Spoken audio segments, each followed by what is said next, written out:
All right, so everyone that knows my style knows I can't change this. So this is just how it is. There's X amount of material in front of me. My intention is to go through it all. We won't. Mm-hmm. But I do know that you're not going to get the message unless you stay through the end. Russell, you can attest to that. It's just how it works. The guy said, "Why didn't I get to the point sooner?" Because I don't. Yeah, so this is how it is. I guarantee you, those that stick around till 9 p.m. tonight, maybe not the whole way through, but the point is, you got to give this some time. I'm not going to get to the point right away. I don't start off with the point. You need every minute, and you'll when you look back, and Jacques can tell you, the things I'm saying even right now are going to influence the end. So do yourself a favor. If you're here, don't shortchange yourself. This is not C Point found out. It's not a 10-minute lecture. It's a 15-minute lecture. Right? It's not a 1-hour lecture. It's an hour and 20-minute lecture. It always takes you just over your breaking point, which I found out in my wrestling research that's how you make a good wrestler. You just gotta push your wall back, and that's what we do. So I always take the long route. Everything I do, Jacques will tell you, it comes down to hard work. You have to, and I make everyone work a little bit harder than the counter missionary rabbis. And that's why I don't have necessarily the greatest working relationship with the counter-missionary rabbis. I'm not going to sit here and beat up the church and give a little nugget once in a while and then we'll sing Kumbaya. We're not doing that. So just keep in mind, keep everything hot on the front burner, and it should be a very enjoyable day, pleasant day, a lot of material. And I know we're going to go through all the material. By the end of the day, how much of that you want to absorb, that's up to you. I'm just telling you the way it is. It's the good thing about Ger is it's reality. If you leave in the middle of shortchange yourself, you're not going to get it. But it is 100% available for those that want to get it. I mean, Jacques can attest to that too, and Russell yourself. The good thing about Ger is it's reality. If you're not in reality, Ger passes you by, and I've seen a lot of good people go by the wayside with this. A lot of close friends and a lot of good people. And they just don't want to believe that, number one, it's accessible, and number two, you got to put in 10 more minutes than everybody else. If you do that, you're going to get it. So, while the questionnaire is going around, I'm just going to introduce a couple of things, little things, nothing Torah right now. Number one, I have my copy of the World of the Ger, my Stender, so we're going to probably at some point delve into that a little bit. The flow will come as it comes. I got a whole stack here. This is ideally what I would like to do. We probably will get to all of it if I know how. Ah, there you go. There you go. This is the new book that I don't have a copy of myself, but it's here. Soul Mazel in the beginning. It's you guys I haven't read it really, but it's the articles that I wrote a long time ago, and we finally found a dynamite editor, Miriam Ben Yaakov. Met her in Texas. She's a close friend, so I know what's in it, but it's. Her flavor made this book possible. So my stuff is probably harder to read, and it's in its pure format. But Miriam did an amazing job.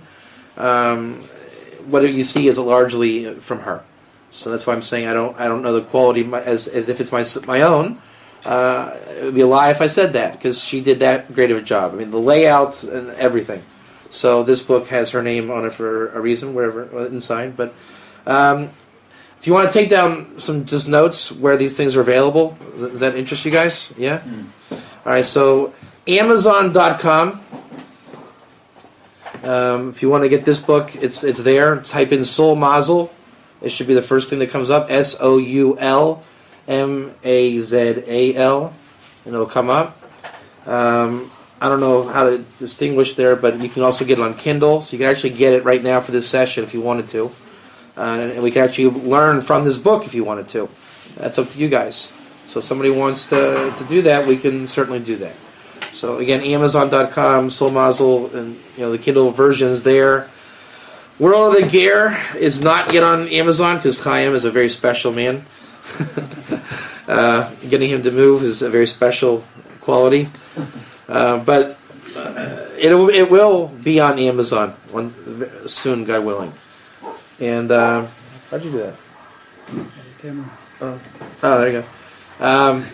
Also on Kindle, the goal is to get the World of the Ger just like Soul Mazel on Amazon and Kindle, and for easier distribution, so it doesn't take how many months to get here? 8 months? 6 months? 3 months. 3 months. So that's that. I'll have this on my stender. Less than a week.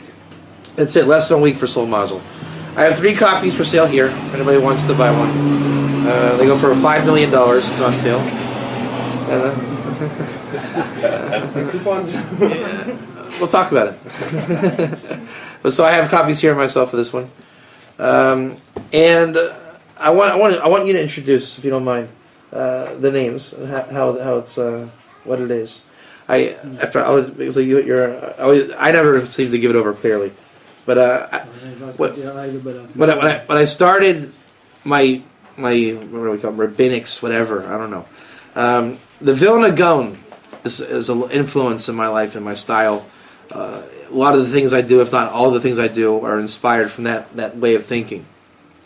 And this, I'll just give it, before I get to the names actually, this book here is called Dorish L'Tzion, Seeking Out Zion. And that's really not the title. The title is, inside are 2 other works called Midrash Shlomo, and the other one is called, it is called Dorish, Chazon Sion. So the 2 works together is what I don't know why they did it that way, but they did. Dorish L'Tzion is the 2 books, Midrash Shlomo and Chazon Sion. Chazon Sion means anticipating or visualizing Zion. Midrash Shlomo is the school of Solomon. This book, Midrash Shlomo, is part of a 5-book series from the students of the Vilna Gaon. By the way, I know we're not totally getting gear right now, but that's the consequences of coming to the first part of the conference. So, the Vilna Gaon invented Zionism. It's called Zionit Gra'it, Vilna Gaon Zionism. Herzl and what you see today, they kind of hijacked the original movement. How many guys are aware of an apparent rift between Hasidim and the Vilna Gaon? Anybody know about this? Mm-hmm. There's a famous argument between the Hasidim, you guys know the Hasidim, like Chabad, Breslov, and what's called the Litvaks, the students of the Vilna Gaon. They say that they fight and they argue, but it's not exactly true. And this book journals how those students came to Israel together and founded Zionism. They were together, so it's not a true statement that they were arguing and this and that. And this is a testimony to it. The flagship book of the Vilna Gaon Zionism is called Kol HaTorah. It's all about Mashiach ben Yosef and the true Mashiach ben Yosef. I mean, I know that obviously in certain circles, there's a question: what is the nature of Mashiach ben Yosef and Yosef, all these things. The Vilna Gaon set out to establish the truth on these things. The Jewish people have butchered Mashiach ben Yosef, pun intended, I guess, more than most other groups. Because it's the subject of just making up whatever you want. Right? My rabbi was a great guy, so I think he was Mashiach ben Yosef. That makes sense. I can say what I want, and that's what's happened. And therefore, there's been a burial of true Mashiach ben Yosef literature, and it's like air. It's out there, but you got to dig it out. The Vilna Gaon dug it out. That's what made the Vilna Gaon great. But Kol HaTorah is almost impossible to understand. And people, what's that? Just explain what it is. Kol HaTorah? Mm-hmm. It's the Vilna Gaon principle of the redemption Mashiach aspect of Vilna Gaon Zionism. Right? Zionism is built to lead to the redemption. It's not built to a falafel on somewhere in Jerusalem. It really did once upon a time mean Mashiach and returning to the land, and in all of its, what we've heard about that. So the Vilna Gaon obviously included the messianic vision and mission to Zionism. And the book is very hard to understand. It's kind of like a mysterious study. It's a really powerful study, but everybody guesses what it means. And it's led to a lot of dialogue and discussion, and it's never gone anywhere. Now, to my surprise, I bought the whole set. Most people, I don't know anybody else that has a set, because the Haredim buried it, the religious Jews buried it to not get religious Jews entangled with Herzl Zionism. And that, I agree with that. You don't want to get, Herzl was, I read the diaries, but it's not Torah, period. So they didn't want crossing enemy lines. But now that the state is established, however many years later, the fear of Herzl's over. I mean, I'm not going to run out and be a secular Jew in Israel. It's different worlds. That's like saying I like Mexican food, so I'll just move to Mexico and lose the rabbinics. I mean, it's just not happening. With that said, the books now are available and coming out. Even though I don't know anybody else that has them, they're not hard to find. You see, it's a newer copy book. It's not some Alter Sfarim. This book that I'm translating, Midrash Shlomo, is what do you call it? The Cliff Notes to Kol Torah, and that's not an opinion. When I started reading, I said, "Wow, this book explains all the mysteries." And that was intentional. They did that. It's a set of 5 books. That's not an accident. It was meant to be the whole set of books. It's just that when you only had Kol Torah, you thought that's all there was, and then you find out there was a bunch more. So one of my projects this year is I'm translating this book. Hopefully it'll be out by the end of the year. And I'm also translating this book right here, which is called Even Shlema. It's the ethics of the Vilna Gaon. Also very aligned with Chabad and Hasidic thought, where a lot of people think they argue. They don't, and this book proves it, that the Vilna Gaon uses the same terms and concepts. It's the same thing. Just like Ger, Rabbi Nachman speaks about Ger a lot. He's one of my favorite Ger sources. I'm hardly a Breslover, but I love Rabbi Nachman, and I get rather upset when other rabbis that are Breslov don't get Ger. I was saying, how can you not get it when your Rebbe got it more than every other human that ever lived? So, that's that. The Vilna Gaon works will be available hopefully by this year's end. I mean, we're on target. We're certainly ahead of the curve. This one might be a little longer than expected, but this book here I translate every week, so that's got a due date. And the Vilna Gaon methodology in Kol Torah means the voice of the turtle dove, literally. Let's turn the sound off here. One of the major principles, and I guess we're actually going to start today, I think, along these lines and not Ger. So this is how we're going to start. It's Ger, but it's a different version of Ger we're going to go. The Vilna Gaon makes it very clear that everybody has a name and a prophetic name. Your name is prophetic. If your name is Hey You, that's your prophecy. And you'll say, well, how could Hey You be a good name? All names are good. And anyone that knows my style, I can find the sparks of Hey You. All the more so since Hey You is a ridiculous name. You have a real name, so it's obviously from there on up, it's much easier to find the credibility and brilliance of your name. So Jacques had his name done. I don't push it online because it's more of an intimate thing. You know, when I get to know people intimately, like this kind of setting, I bring it up. And then it's the Vilna Gaon, it's essential. Honestly, I don't think there is so much Ger without a name. You have to get into your mazel. And I brought a book. I don't know if I have it here. Where did I put it? Here. This is like the coolest book I ever found in my entire life. This is called Oser Mahamazel. This is the Book of Mazel. I found it in a used bookshop in Sfat for figuratively 3 shekels. Right? It was just like, take it, get out of here. And I thought, wow. I mean, my thing is called Soul Mazel and Mazel this, Mazel that. And I thought, how could it be that Hashem sent me the book on Mazel? And on the cover of the other book, this is a second book that I bought because when I found out, I said I had to buy as many copies as possible. And there was only 3 in print, so I owned all 3 at one point. I sent one to my friend in Chicago, who's going to be at the conference in Chicago in 3 weeks. So this is actually my travel version because it's a little smaller. But on the original copy I have at home, it says on the cover, even a Sefer Torah is bound by Mazel. That the idea is that Torah is Mazel. Mazel meaning subject to the divine providence of Hashem. So every Torah you learn is God giving it to you. But it doesn't sound so fantastic if you understand the how it works, right? If there is Torah in the air, right? I have this and I give it to a bookstore. It's now on a shelf. It's subject to the wind. Mazel is kind of like wind. It just kind of blows your way. And your whole relationship with Hashem is based on that wind, weather report that is indigenous to you, and that is indigenous in your name.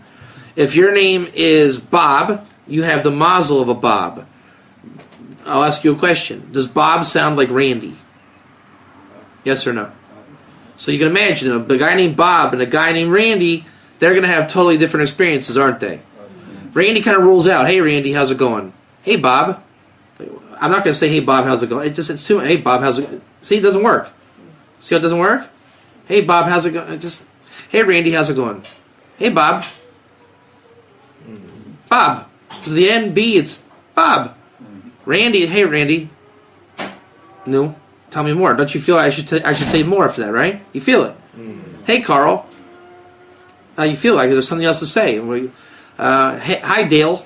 That's a hard N. Dale. Right? It's hard. I got to stop. I can't continue. Dale.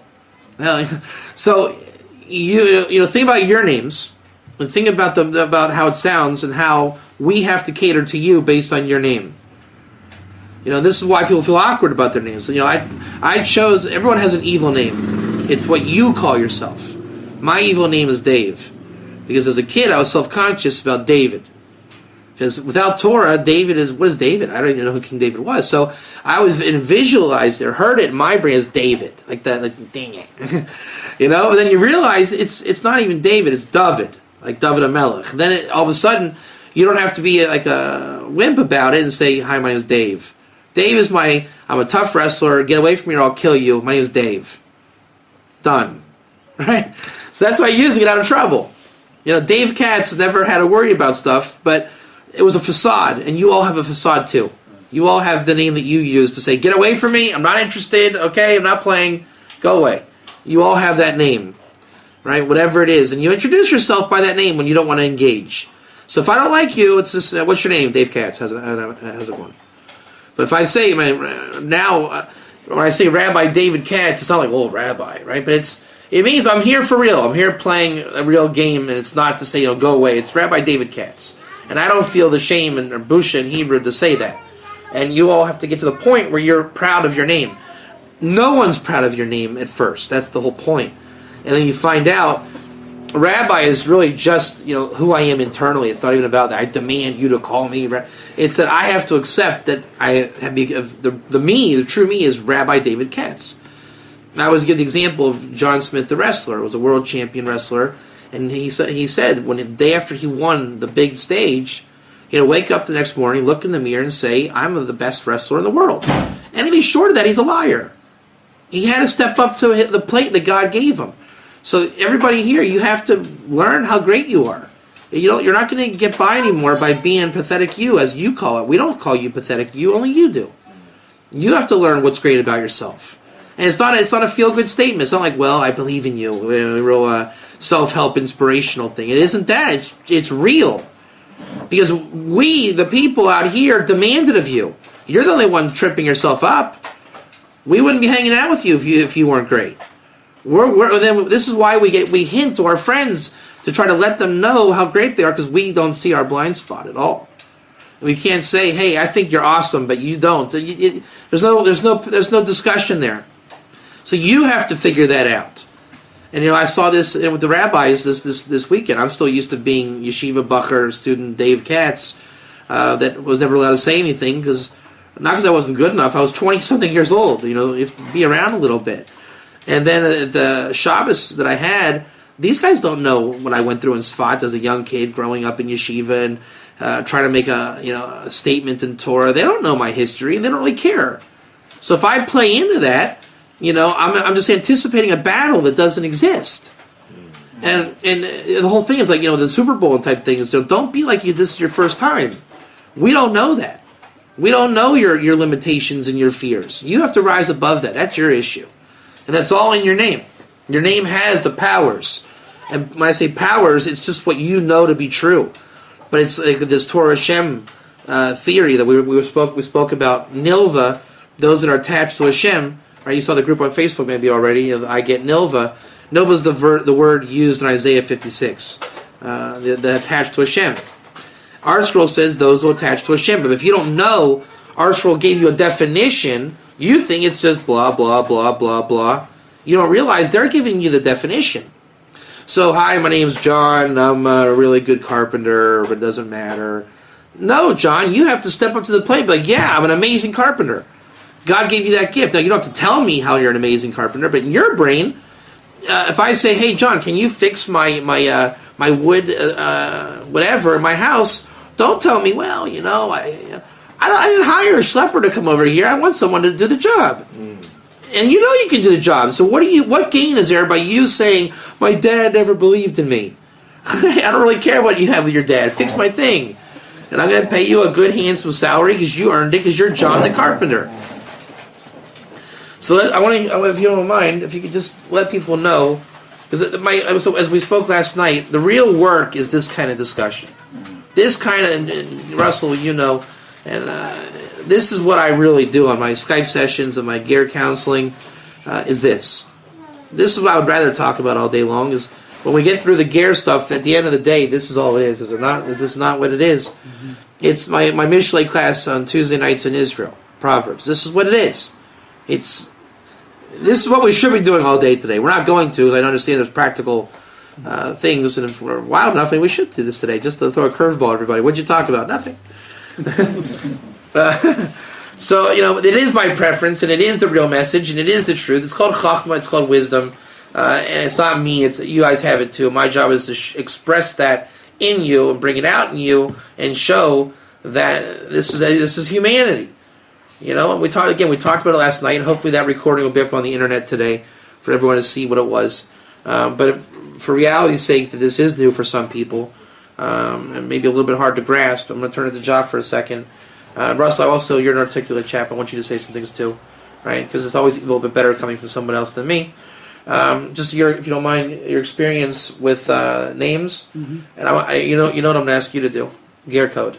So get it going while Jacques going, and I think this will be really good. It's a good start. So I'd like Jacques to explain, because Jacques came from cold turkey to what I see as really getting the message. And I like to pick on people like Jacques because he went through the whole spectrum. He wasn't someone that said, I just believe Rabbi Katz because Rabbi Katz is someone I can believe in. Not that anyone's ever said that. But Jacques is a human being.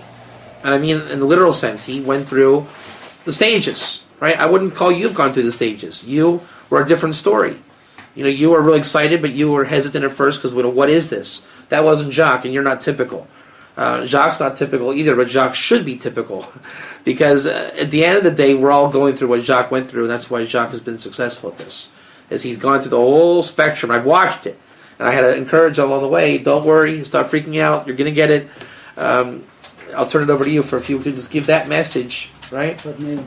What's that? Names and the process afterwards, okay. Right? But in a clear South African accent that doesn't roll like I do. Yeah. I gave him a lecture last night.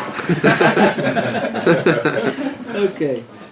All right. I think most of us are familiar with the book of Shalom Arush called the Garden of Emunah.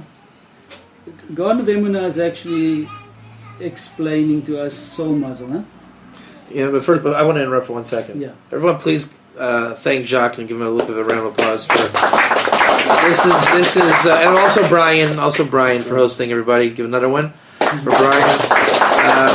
This is not my shtick. Really, my job is just to come here and allow you guys to shine and Jacques to step up because he's definitely earned it. He's worked hard, and Brian's come a long way. So don't think this is some kind of gesture. Jacques has as much, or if not more, to say than I do, and that's an honest fact. And everyone that knows me knows I mean that. So go ahead.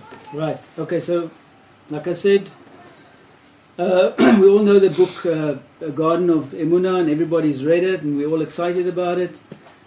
That's basically the bottom line of the Torah. Yep. The bottom line of the Torah. It's Emunah. Accepting that everything's from God. Okay, so your name comes from God. That's the first prophecy on your life. That's your name. Just think back in Genesis. Adam named all the animals. How did he name them? According to their function. Okay, so you have a goal and a function in this life, and you need to find it. That's very, very important. Okay, so I saw this thing on his website, and I thought, okay, fine, maybe I should also start there, get this name thing, and I couldn't believe that there was anything in it. And he asked me for the name of my dad, my mom, and myself. And then the rest is like, you won't believe how he puts all this stuff together.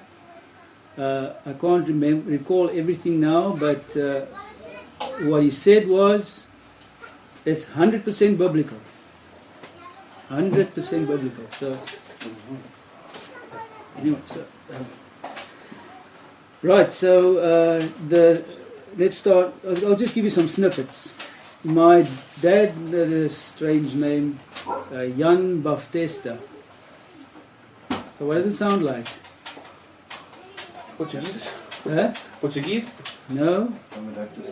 Yeah. Yochanan the Baptist. Right. Yochanan the Baptist. Okay, that's the perversion of the whole thing, right?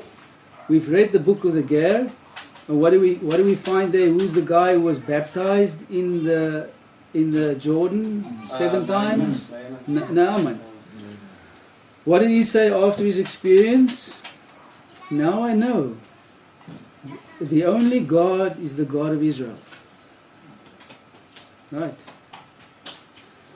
So that's my dad. Surname Katz. Well, what does that mean? Figured out it means a small garment. What's a garment? Something to protect your body, right? You are known by your garments in Torah language, right? So garments of righteousness. My mother, what was that? I think Elizabeth Maria. Okay, I can't remember the Elizabeth one. Maria is bitter waters. We know the story about the bitter waters. Her surname was Deval. Guess what that means? Ger. Stranger. Right? And then of course my name, Jacques, is Yaakov. So there you go. What's that? This is your name. Okay. Right. So with all that information, you can really find out what is your soul muzzle, what's coming to you, what shefa is coming, what power is God giving to you, and if it is, like I said, perverted, there's always a way to redeem it. Okay, so every name has an opposite name. The opposite name of Jacob is what? Esau. What do you want to be, a Jacob or an Esau? Jacob is the Yetzer Tov, Esau is the Yetzer Hara. Let me just interrupt for 1 second. Mm-hmm. I just opened up Jacques' name here as it was in the original, and we all, the English name you're going to say it can't be in there, right? So I got a guy calling me up. His name is Jacques Katz, the son of Jean Baptista Katz and Elizabeth Maria de Wall. That's not a Jewish sounding name, right? And it's probably not going to be anything biblical or good in there. Here's how I read it. When I look up the simple translation, nothing special, none of my stuff is special. It's just classic sources, nothing goofy. Jacques is Yaakov. Katz is small brother with a full coat. Jean is Yochanan. Baptista is baptized, dipped in water. Elizabeth is Elisheva, as in the wife of Aaron. Maria is Miriam, and Dewal means Ger. So now tell me how I can't do the name then. Yeah. Right? I mean, this is when I get it, like when I open it up like that, just by sticking to the translation. You have to know your Bible to do it, though. If you don't know Naaman, Jacques, your name is John the Baptist, and then it doesn't do anything. But once you know the Ger element of Torah, I mean, who does small brother with a full coat sound like to you? Joseph. So why would they name Jacques that? Maybe because all names come from the Bible? Your names come from the Bible. You're used to just thinking it's some kind of Goyish thing. It isn't. That's Ger. Ger is the vessels of the Torah have gone out all around the world. So now I'm having a field day. I'm saying, man, we can take. I'll just tell you. Mind if I share some of the cliff notes? Okay. So there's, Did you read that or did you say that? You remember that? Yeah. So it's a Jacob name. So then I wrote Jacob Esav. Right? It's like Jock said. Which one do you want to be? Joseph Jacob. Then there's the Joseph Jacob principle. Joseph and the brothers. Naaman. Miriam and Elisheva related to Aaron and Moses. Ger, John the Baptist, which is the bitter waters. Ger, spirituality, Naaman in the Jordan. Totally biblical name. That you have all these elements. Why would Jan Bethesda marry Elizabeth Maria? How did they get together? Because the names go. I always give an example. I would never marry someone named whatever, not so non-Sarah, Rivka, Fega, whatever. We are attracted to names. You're not going to marry someone totally foreign to what is acceptable to you, right? I cannot marry someone whose name is, my name is not Jewish. Well, what happened? All the more so, your mazel dictates what if you're Randy, do you want that? How do you go? Do you want to be called Bob or do you want to be called Randy? When you're thinking about your mate and your subconscious, does it it may be bothersome for you to say your spouse's name. Therefore, when you meet a Linda, Amy, whatever it is, and you're dating, it doesn't go. No, and you don't know why. Then you'll start to be judgmental on areas that you might not have to be. But it's just you get connected with the mazel, and it comes out, materializes in the physical. Jacques and the parents' relationship, and from there it gets a little bit more technical. But you can understand what that is. So whenever I can explain names, I do, just for the sake of getting on recording. And it's always, you see, it's a little bit difficult to explain what it is. But to me, this is the highest rung of ger. And I don't mean like level higher, more of like it's called panemius in Torah, the real from the heart ger. So I know it might not be world of the ger material or the questionnaire, but in my opinion, we're starting today off with the true ger message. So a lot of you might not have come to hear that message, but Mazel says you're here for a reason.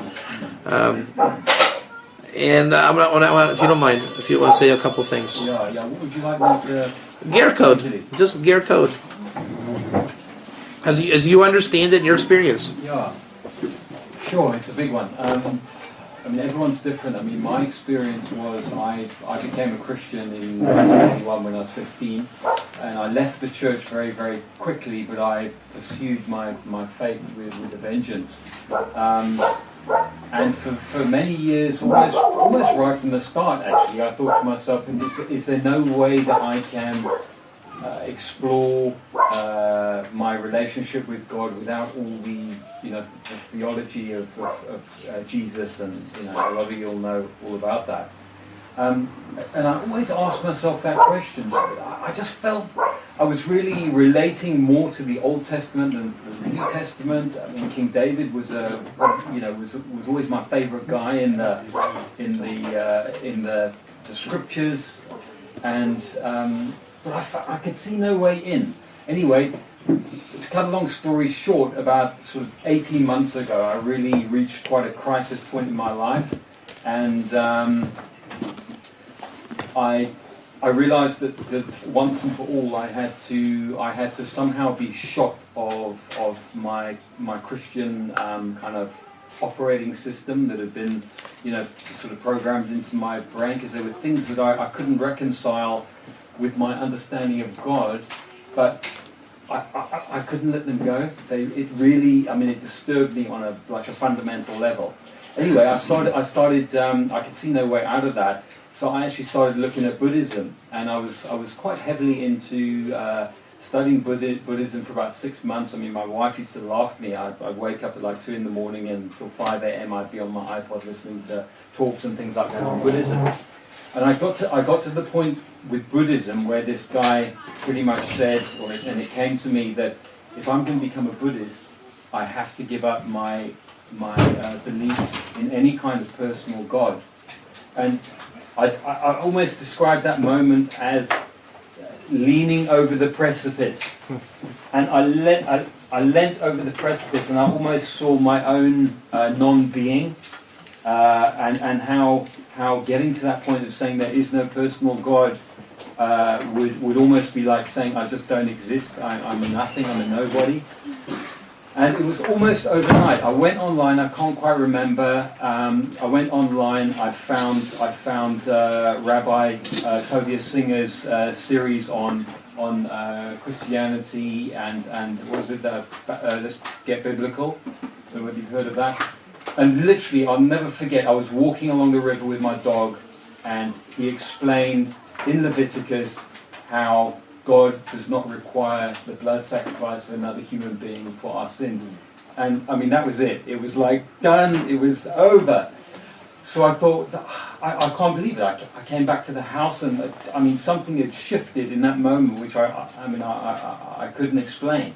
And then it was about not long afterwards. I got it in my Google Diary. I think it was no more than about 10 or 12 days later. I do know the date, when I came across Rabbi Katz's some of his talks, and I downloaded, and that was it for me. He started talking about Ger code.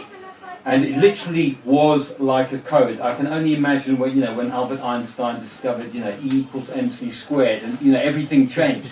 It was like that for me. It was really, I've managed to break away from Christianity in the depths of my psyche in terms of how I saw God, not as this vengeful being who wanted to basically murder me, but instead killed his son. That was a massive relief. And then suddenly there's this Ger code in front of me, and it was just like the books just opened.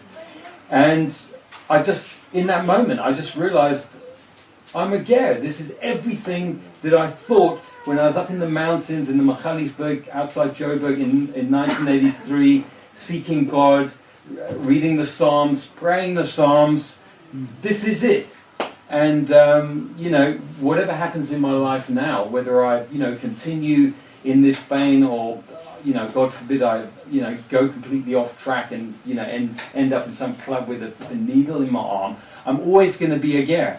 And I think when you discover that you're a Ger, and I mean, it's like this, as we all know. I mean, we're here today, we're going to learn so much, we're going to experience so much, there's so much of the code which is emerging, and I'm just like all of you. I'm just so thankful that I discovered this guy, because I mean, you've been at the rock face, digging this stuff out, and for me it is just like, it's just like pure water which is just coming out of the rock, and yeah, I mean, that for me is the Ger code. It is just it is that part of the equation, that missing variable.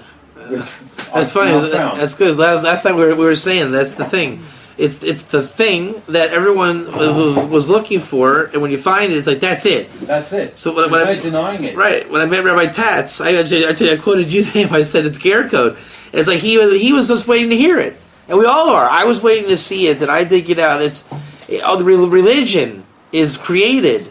Religion is not Torah. Even Judaism, the religious aspect is the search for, I think, for Ger code. And Ger code really is not limited to Ger. It's I think you said it best, right? How'd you say it about this? Right? It's so obvious, it's there. So obvious, it's hidden. It's so obvious, it's hidden. Everything is revealed. It's just that you're not prepared for the super obvious. What is Nilva? Those who are attached to Hashem. That's Nilva, and it's written in every book. But you didn't think that it was serious. You didn't think that was the definition. A lot of times Rashi will explain what is a ger, he who eats the vela, the non-kosher meat. That was not you see how it's fake. But at the same time, when you look at it a little different, oh, I'm the ger who eats the vela. The ger in your gate. Oh, I'm the one who's the ger in the gate.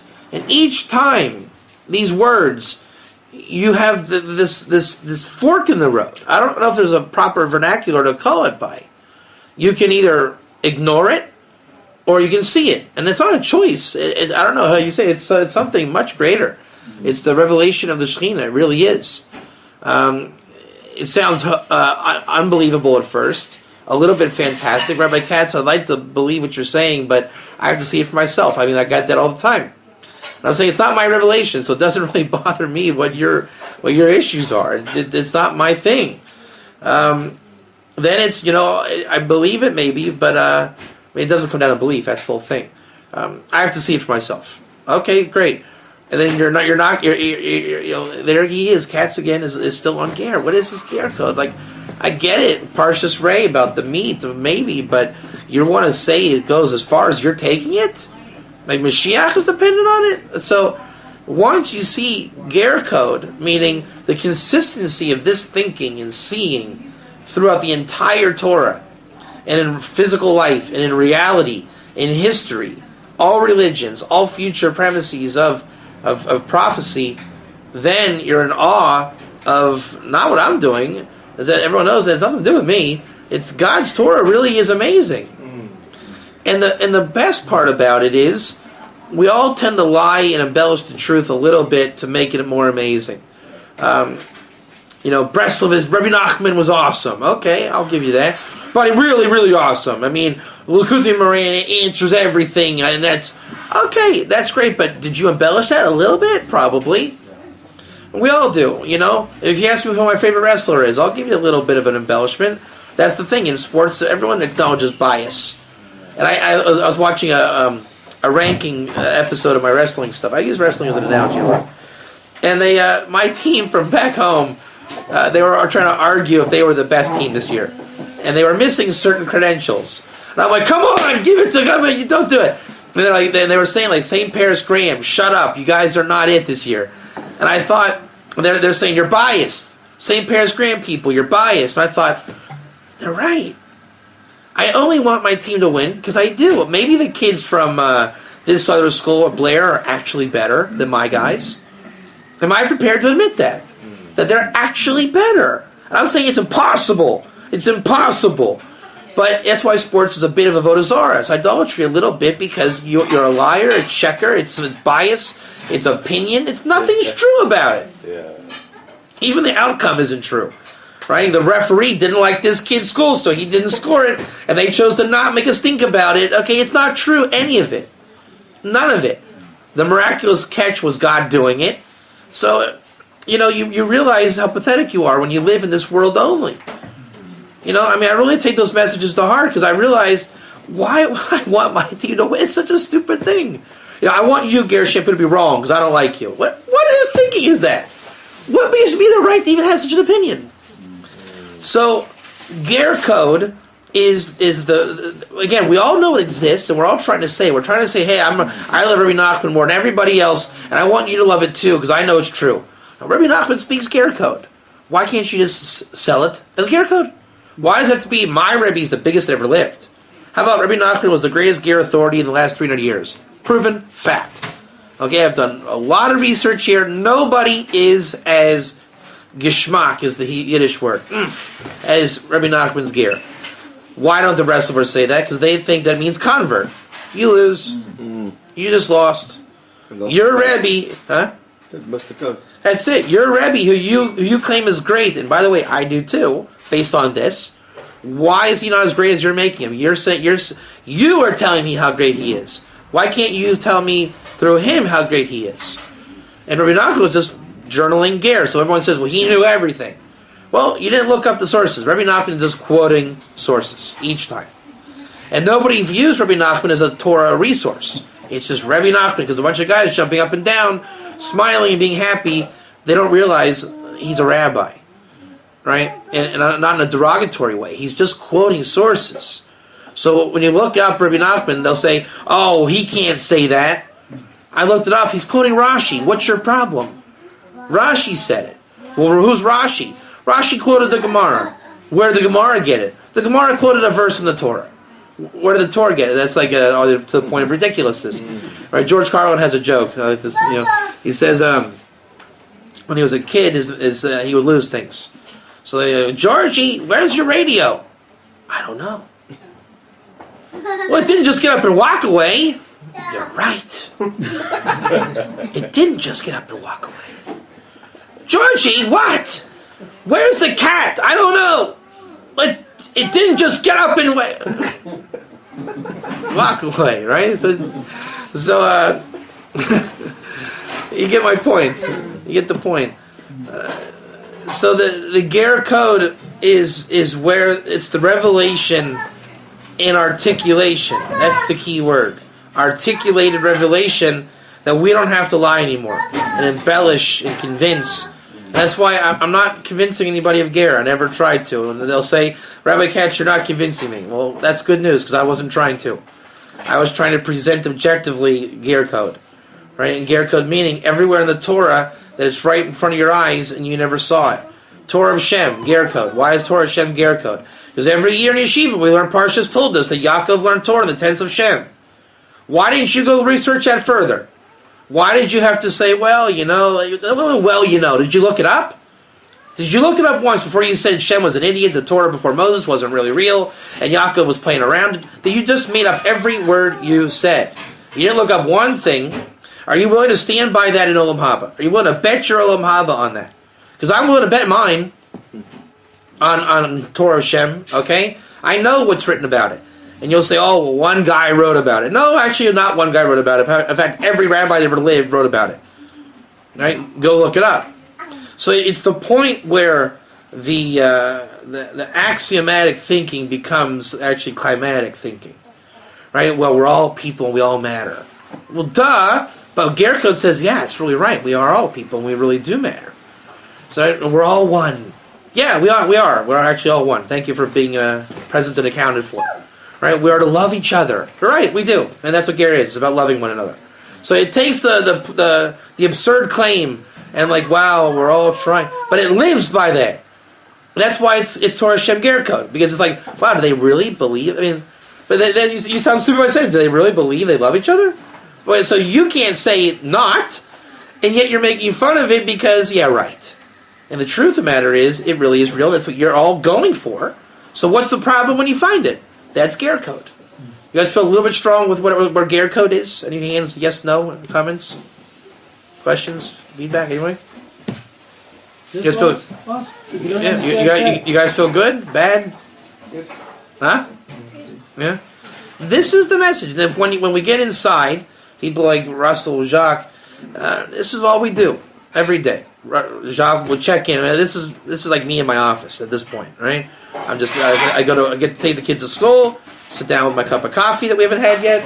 Hello, coffee, and then you can believe, Jacques, because he's not in America, he's on South African time code, same as Israel. I'm going to hear from Jacques. Morning, Rabbi. Boker Tov, Jacques. What's going on? Oh, nothing really. But Brian had an insight last night.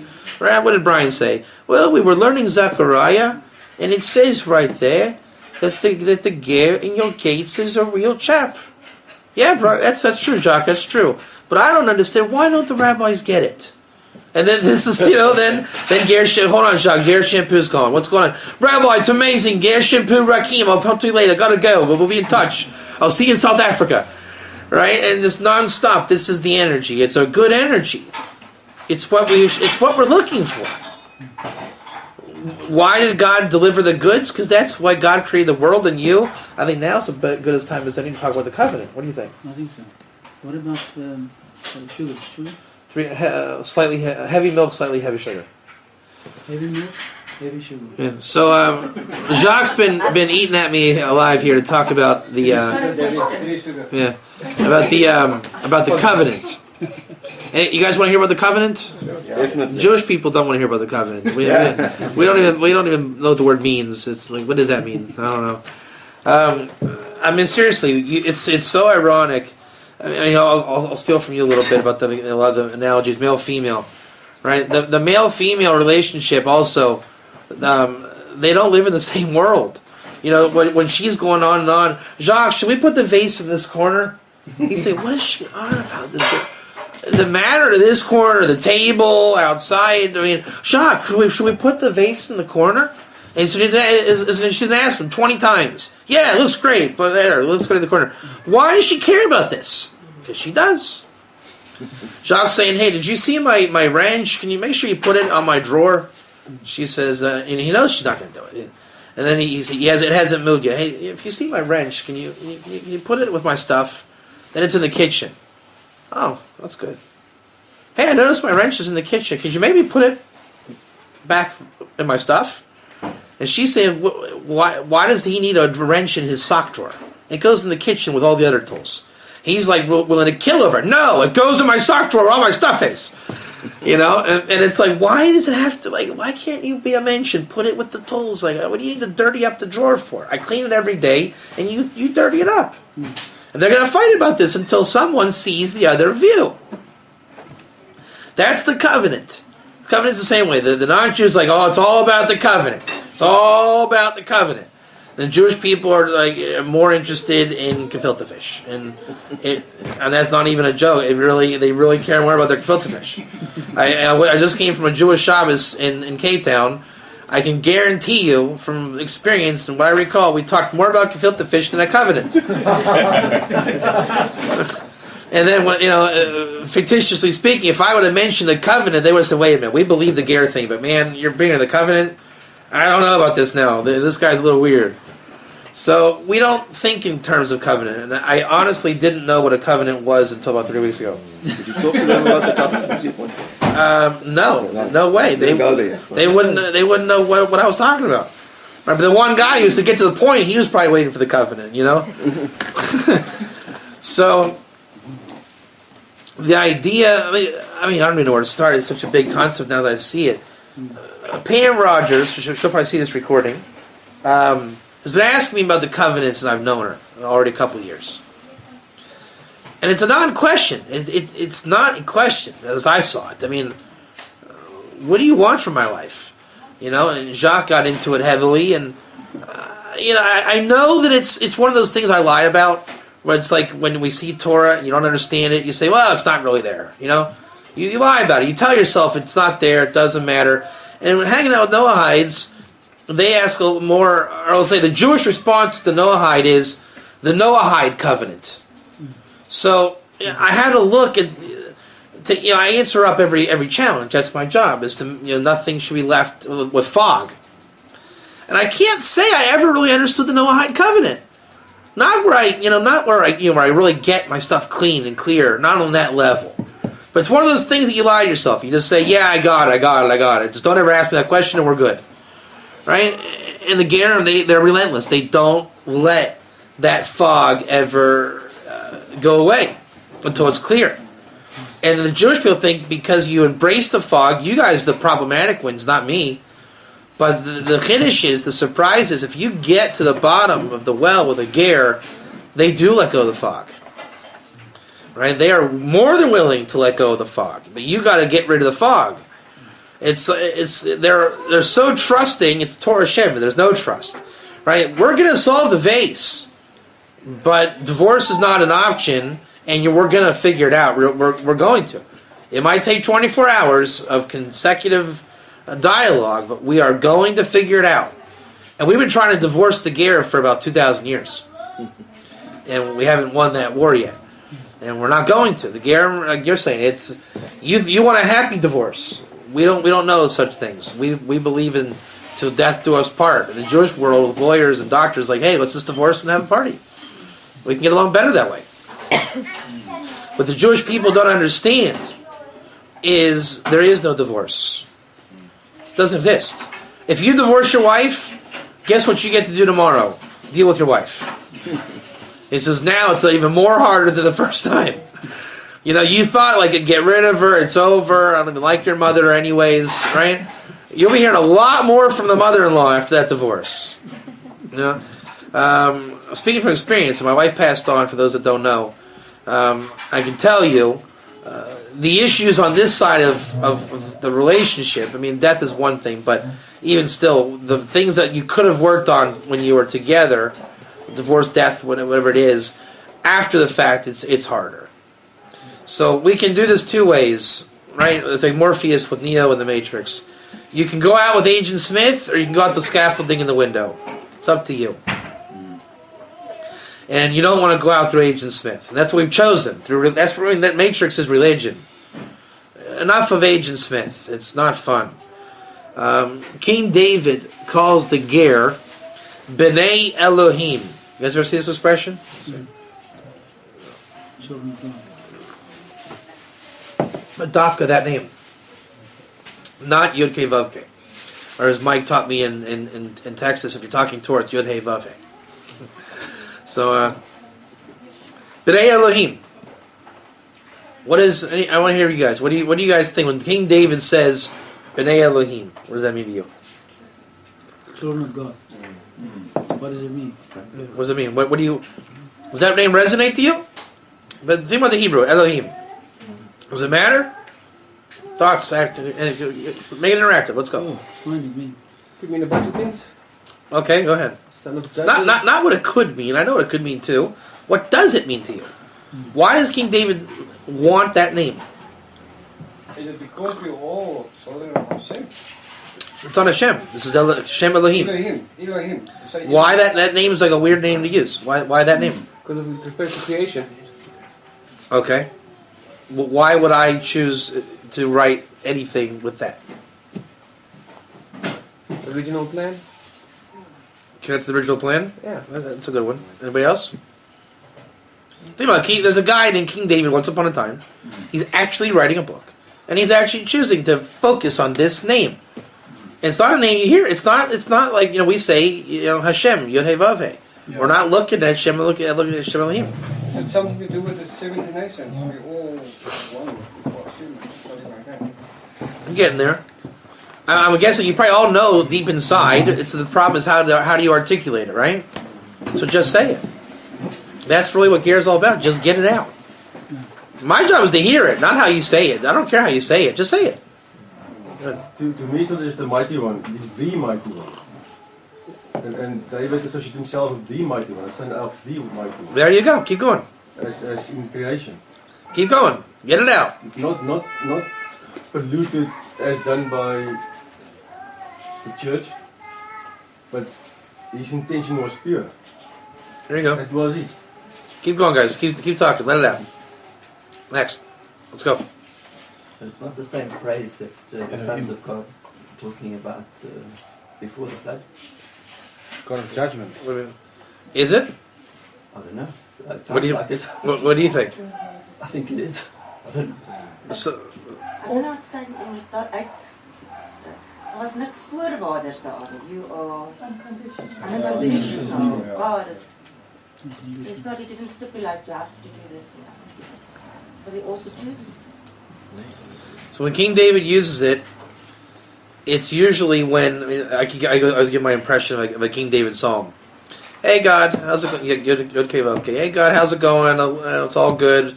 We're having fun. We're gonna go out to dinner tonight. Hey God, why is my number one enemy sitting across from me at the table? Hey God, what's going on here? Wow, they're all here talking bad about it. They want to kill me. This is not so fun. God, what's going on here? God, help me out. Oh, thanks God. You happen to be the Doeg's downfall. Nachitophel fell. Thanks. That's good. Thanks for the salvation plan. Talk to you later. See you next time.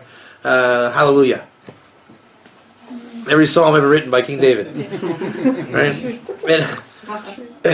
And the name he uses is Shem Elohim. Yeah, every time. Elohim is the name for salvation. What's very interesting is he uses the Hebrew term Yeshua. How many of you know that Yeshua is a popular Hebrew term by King David in Psalms? Yeah. The funniest part about Torah is it really is a fine line between total treif and the biggest holiness that exists. I remember that one of the first classes I ever gave. I know a lot about Christianity now from having worked with Garam. When I first started, I knew nothing. Not to the point where I would be like conscious of when it comes out in Torah that I'm aware of how close it is. I taught about a famous midrash of the Mashiach hovering over the waters of creation on the first day. And I taught that. Like, no problem. Like, hey, everybody, it's great. There's this midrash. And I remember Ross Spearden, a good friend of mine who will also be listening to this, he was thinking, like, okay, are we going down that path again? And he says what made Rabbi Katz kosher was he never took it to that, right? He never took it there. It doesn't go there. What's funny, in a way, is that the Torah balances that. Then you find out that's not even true. It's that the corruption was taken from the Torah. It's not that we perverted Shem by calling him Malki Tzedek. It's that there was a cult that took the name Malki Tzedek and made it a cult. Yeah. That has nothing to do with Shem or Malki Tzedek. Right? The idea of the Mashiach hovering over the waters of creation, right? That ended up being a captured spark at a certain point in time. Why do you have to blame the Midrash for that? It's a really groundbreaking experience. And I hope that I can continue doing this work. I mean, that's my dream. And everything is set up in place to do it. And we just need to support. I mean, really, it's about supporting Ger. I'm here to support you guys. This isn't even. It's not my shtick. I noticed when I was in Texas, the socializing was them, not me. And you see, you guys, how many of you came up to me and said something to me after this little break? Not one of you. Why? Because it's not about me. You guys are all happy to be with each other, and that's what makes me happy, right? And look, you saw it. No one said like, "Wow, Rabbi Katz, it's all about you. Thank you for being here." It didn't happen. It's not going to happen, and I don't want it to happen. That's it. You guys are here for each other. I get nachas by watching you guys get to each other. That's my pleasure. I mean, and you know that's just how it is. You know, I mean, in Texas it was so. I mean, from a distant point of view, at Anita Jones's house, I mean, I was the least spoken to person. They were so happy, like we get to be gay together, you know. And that's you know the word in Yiddish, nachas. Nachas is like when your kid graduates high school, you have nachas. You guys give me endless nachas when I watch this. So as much as I'm not insulted, it's awesome watching you guys meet each other, talk, and it's incredible. You know, I'm just I know. I watched all you guys. I mean, it was awesome. So that's what's in it for me. And you know, to see it in person, we all miss from Facebook. Facebook's horrible. I tell people I work on Facebook. It's like my job. That's my job. This is the good part. When Facebook comes to life, you meet people. The more that everybody, you know, also for the recordings, like the more everyone supports Ger, you're going to meet more people. You know, last night we brought in Texas on the live conference. I mean, I know Texas wants to meet you guys, and I know you guys want to meet Texas, and the Philippines and Montreal. It's not going to happen if we don't support Ger, right? And you know, Chaim is involved. More rabbis are going to get involved. There's going to be more rabbis that are going to get Ger. It's like putting together a show. I say that Rod Bryant runs a comedy club because it's the same wisdom, right? It's, you walk in, you got the chairs, you got the green room, the picture, right? And it should be that way, you know. Community. There should be a global meeting of Ger, and then there's going to be one day. There's going to be, but we have to create a culture of supporting Ger. And it's not the same as tithing or donations. It really isn't the same thing. Just as much as Rod runs a comedy club, but it isn't a comedy club. Right? Supporting Ger is look, Jacques' dream is my dream, and he wants a center built here. That has to happen.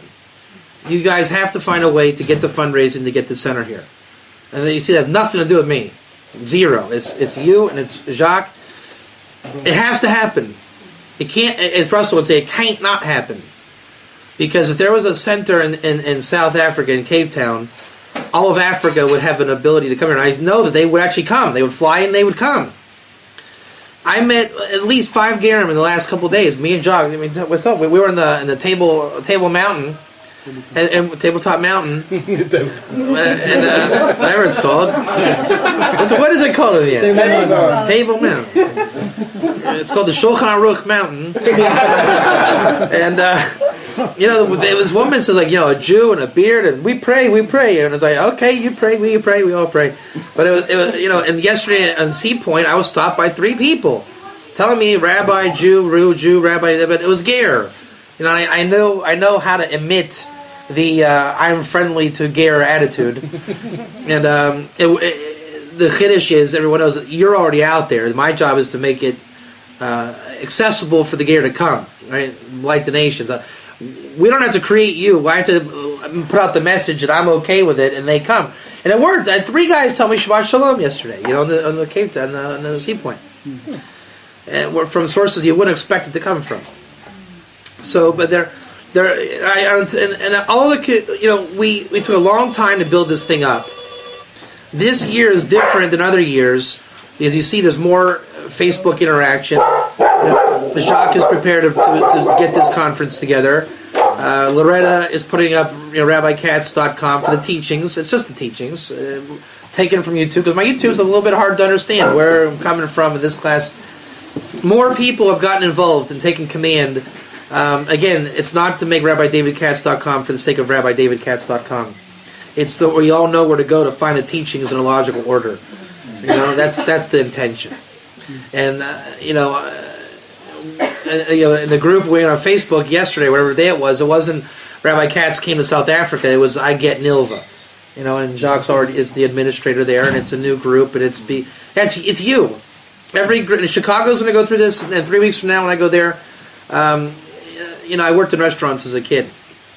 You know how it's always when a new restaurant opens up, the district manager comes in and trains the staff. Remember, you guys, know this thing, It comes in like, hey, this is how we're going to do the cash register. But when I worked at a coffee house when I was in my 20s, I trained owners of the franchises, and it was funny because it's like, here's Jane and Bob, the owners in Wycliffe, and I'm training them, and then 6 months from now, they own an Arabica coffee house.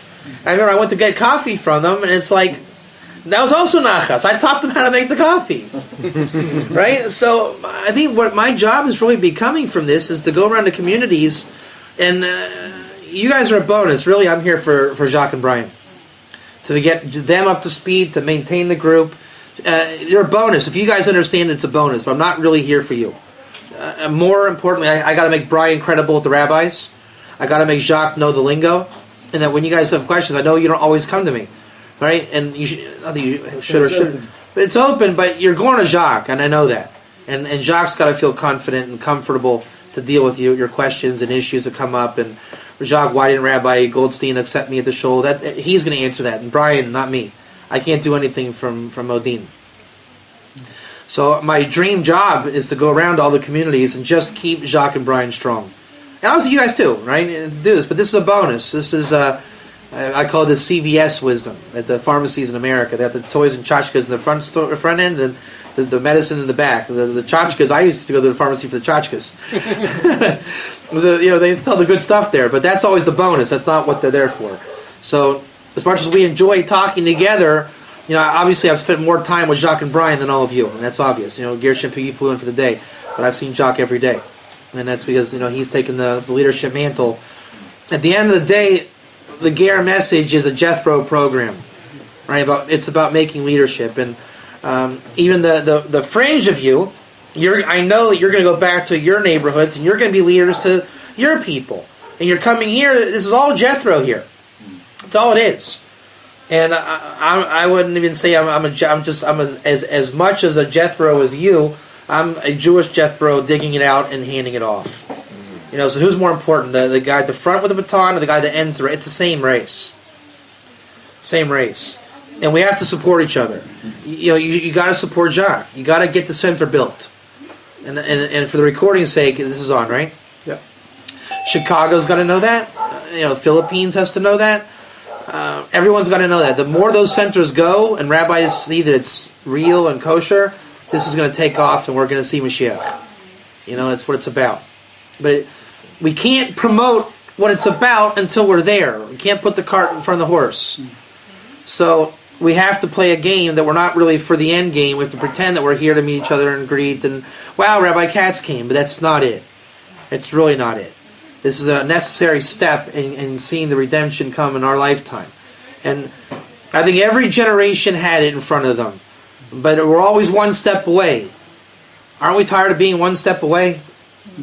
And it's always the stupid stuff that blocks it, right? I don't like non-Jews. I don't know why they come to the shul. The church ripped me off. I'm not giving ever again. We all have our little hang-ups, I didn't want to talk to Jewish people yesterday. I'm burned from my experiences as a kid in yeshiva in the nasty attitudes that I've encountered. But it didn't happen yesterday because I'm in a different place. I'm not the same 25-year-old loudmouth kid that I was, even though the pretty much the same, but... they don't know my baggage, and the rabbis here. Not that I have baggage, but my Rosh Yeshiva doesn't want to hear this. He knows me as Dave Katz, the kid that showed up from Dayton, and I'll never change in his eyes. But Rabbi Weinberg doesn't know that. He sees a rabbi that knows his stuff. My psychological problem is believing that myself, and it's a hang-up I have to get over. Rabbi Katz, as most of the world sees him, is probably somebody that we should. Support the Ger cause and all that. But me, I'm just a guy from Dayton, and I'm just thankful to be here, right? And we all left church and Christianity and this and that. But get over it. All right, it's Job. You believe that you're stained, but when I look at you, I don't see former Christians. I just don't. We don't see the hang-ups in people that you think you have. Ira Michelson is the biggest supporter I have of making me believe I'm Rabbi David Katz. I'm still Dave Katz, and he hates that. He wants to kill me every time I go in that mode. And then you see, it's a real issue. And Ira's support is probably bigger than anybody's I have. So support doesn't come financially. It has to be infrastructure built. You have to come to the meetings, whatever it is. Right? Loretta is not, donating millions of dollars, but she maintains the website. That's invaluable to me.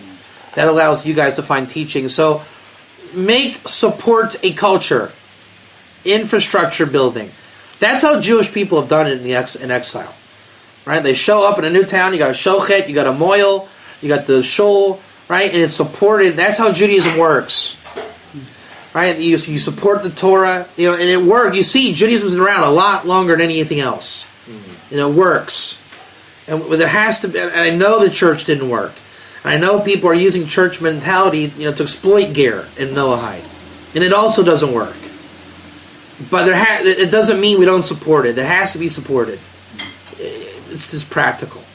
Right? And I think that we just don't have a sense of what community is anymore. that's it. And ask anybody with a half a brain, the community is the number one thing that has to be built. Chaim harps on me all the time. They say, why isn't Rabbi Katz showing me how to connect to God? Why isn't... I can only do so much, guys. I have it all here. Trust me, I do. I can tell you how to do it. But that means I own the group, and it just can't go there. I can't take control. All right, I could get probably 90% more done than Brian when it comes to that. But am I going to set up appointments and shuls for you? No. Brian will. Brian has. This whole thing is Brian. So I might have the scholarship that Brian doesn't. But Brian has a lot more to offer that I don't. Now, Brian can be a puppet and do whatever I say. What is that? Brian's awesome. I got to know him these last couple of days. He's an awesome dude. I can't allow personal relationships to get sacrificed just because I technically could get the job done. We've all worked in restaurants, right? We all know that. There's always the one guy that can do it better than you. But, it doesn't matter. You deal with the dead spots. Like Ida Blom on Facebook always used to say, why can't you just tell me if Caleb was a ger? Because Ida, Ida gets it now for the recording, but you weren't there. I can't tell you. You're not there. So when I get dodgy or speak over your head, it's just you're not there. You got frustrated, but you're not. I can't. I'll speak just kind of from the heart on this one. My wife passed on, right? My kids don't know what happened. And I told Reuven, I'm not telling you.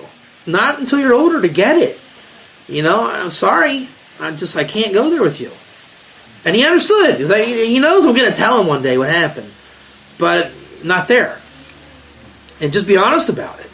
So we're a very young movement here. And it's wrong to call it a movement, because then they'll say, oh, Rabbi Katz is leading a movement. I have nothing to do with South Africa. Nothing. If I disappear, you guys live on. So what movement is that? What influence do I really have here? None. Brian disappears. Are you going to stop? No. So that's why it's a lack of community and all that, because you're saying, are you contingent on them? No. But who cares? You got to come together anyways and make it happen. And I'm going to start on this point, though, the last point that we listed here. Yeah. We'll just roll right up the list, backwards, bottom top. I want to make this a class worthy. Okay, I want this shared, so I'm going to probably do a little bit less David Katz and more Rabbi Katz for this one. 10 men grabbed the fringes of a Jew, the tzitzit, yada yada yada. Zechariah, not true statement as we learned last night. It's much different.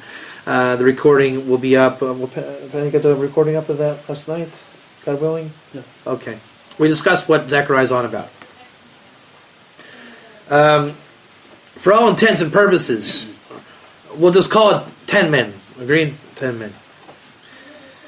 And let's go allegorical for a second. Let's say it's not 10 non-Jews. Let's look at the power of 10. There are 10 rabbis in this world that if they got ger, Mashiach would come. Let's just name them. Let's just call them out and name them. Ready? David Katz, Chaim Chlorfine, Tovia Singer, Michael Skobach, Avram Greenbaum, Avram Sutton, Joel Baxt, Brian Opert, Chaim Richmond, Sam Peak. Okay, he's not a rabbi, but here's your 10 guys. If those 10 guys got ger, would Mashiach come? What do you think? There's only 7 billion people on the planet. I mean only. It is only. Why? Because that's a doable number. If it was 100 billion trillion, okay, that's kind of difficult. 7 billion is a big enough number that it's feasible.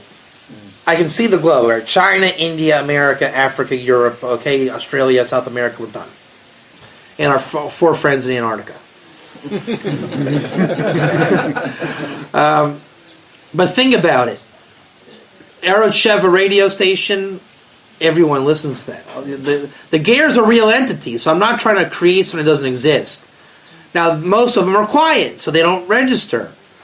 But I know everyone watches the Jews in Israel. We know enough about Ger that's a true statement. And we hear Tovia saying convert is Ger. Rabbi Katz says Ger is Ger. He yonder says I'm confused, I don't know. So he buys the Let's Get Biblical book. He goes on a tour. He goes to Israel with his I Love Jesus hat. In his heart he's a Ger. He's confused. The Israeli in the street says you're a nice Gentile. The rabbi says you're a goy, go away. He has a little bit of everything. And like 3 rabbis, Rabbi Katz, Chlorophene, and Sam Peake say he's awesome, he's Ger, go all the way. He's stuck. So he doesn't speak. He doesn't make himself known. And he's a Jethro, and he's got 100 people Jethros under him. Sound familiar? Mm-hmm. And his friends, they talk, confusion talk. He just repeats it. Yeah, I'm a goy, I'm a Ger, I'm a Jew, I'm a convert. And they call that religion X. Yeah, we're the Jew, convert, Ger, halfway people. And then we talk confusing talk when we're together. Sound familiar? Mm-hmm. Yeah. The more the message is clear, let's say today is a clear message, that we call this Ger talk. And this is an element of redemption here, is it not? We're on our way. But there's our brothers and sisters worldwide are not clear in the articulation. If Tovia cleans up the message, and Michael cleans up the message, and all these Breslovers, call them all the Avram Greenbaums of the world, right? And as Rabbi Nachman speaks Ger very clearly. If those 10 guys came and 7 billion people that are held in a captive audience were no longer captive, what would happen? That's it. It's such an easy fix. So that's the thing. 10 men grabbing the seat that doesn't say seat, but as we learned last night, the garment, the corner. It's a metaphor as I'm using it. We need to get complete sets of rabbis on board. They don't have to believe me or whatever. Again, they have to believe in you. And you guys have to be able to learn how to articulate the truth just as much as I have to. And that's the problem. I found my problem in South Africa that has been presented to me is that they claim that Brian didn't present it clearly. I know that's true, he didn't, because I never had one person yet that could present it clearly. You see, I fight for my life daily with these guys, right? Rabbi Katz said, no, Rabbi Katz didn't say. And what they said, Brian said, he didn't say it. I know that. And if he did, he didn't mean it as they said. And so they had to see if I'm kosher, and then Brian's... So you're all guilty, okay? Just know that. I'm just now no longer guilty, I think. I think just now I can pop my head out and people aren't looking to kill me for being guilty, right? We were seeing that. But the questions are still there, but at least he's... And so therefore, if I'm barely okay, you guys are for sure still guilty. Brian's guilty, Chaim's guilty, Sam's guilty. We have to get out of that. And we have to be able to articulate it where there's no more second guessing and putting words in people's mouths. We all know a non-Jew isn't keeping Shabbos like a Jew, okay? Yeah. So how you're going to choose to deal with that, it's up to you. Are you going to change the words? I'm starting to say celebrate, okay? Okay, we celebrate Shabbos, not keep Shabbos. Because it offends people. Oh, keep Shabbos. It's not easy. It's a stupid game. I understand that. But the more you cooperate, and again, this, support Brian, right? Make sure Brian's supported. So, you support the Philippines, whatever that means, however it works out. The more support that happens, look, I'm here to support Brian. I'm not even here for you, really. I found this trip was mostly 70% Jewish. That's how Brian set it up. And I realized very quickly, I am here to support Brian. Saying this, that's all this trip is. It's the most important part. I went to London to support Rabbi Katz. That's really what it was about, right? He was so happy. It's like, thank God, finally I have the words to teach these people. So yeah, I met David Dome and I gave a lesson, but really, what was it? Akiva Tats and that smile that you guys saw on his face in the picture. That was worth $1 million, wasn't it? And so for me to see Brian and who he is, and I got him, I copped him, Jacques and you in the group is a bonus. My job is to make sure Brian gets that message. For your sake and for the message sake and Gare's sake. And it has nothing to do with Brian. Like, Brian's a great guy, and I love Brian, you should love him too. No. Brian is placed here to do a job. He must be supported in that job. My job is to support him. The rabbi who I had lunch by even said, your job is to support Brian. And I'm realizing that is my job. Just to support. And therefore the word is support. It's got to go around every way possible. And don't stop buying Tovia's book. Don't stop listening to Tovia. All I'm saying is, Tovia, keep going. Beat up the church. Way to go. But don't say Gare's convert. That's all I'm asking you. Stop doing that. Right? The joke me and Chaim has is that we support the Vine Code. And I don't, I wouldn't have written it that way. I don't love it. But it's on my shelf. Okay? There's a lot of books that are not on my shelf. 21 Ways to Say a Gare's Fake is not on my shelf.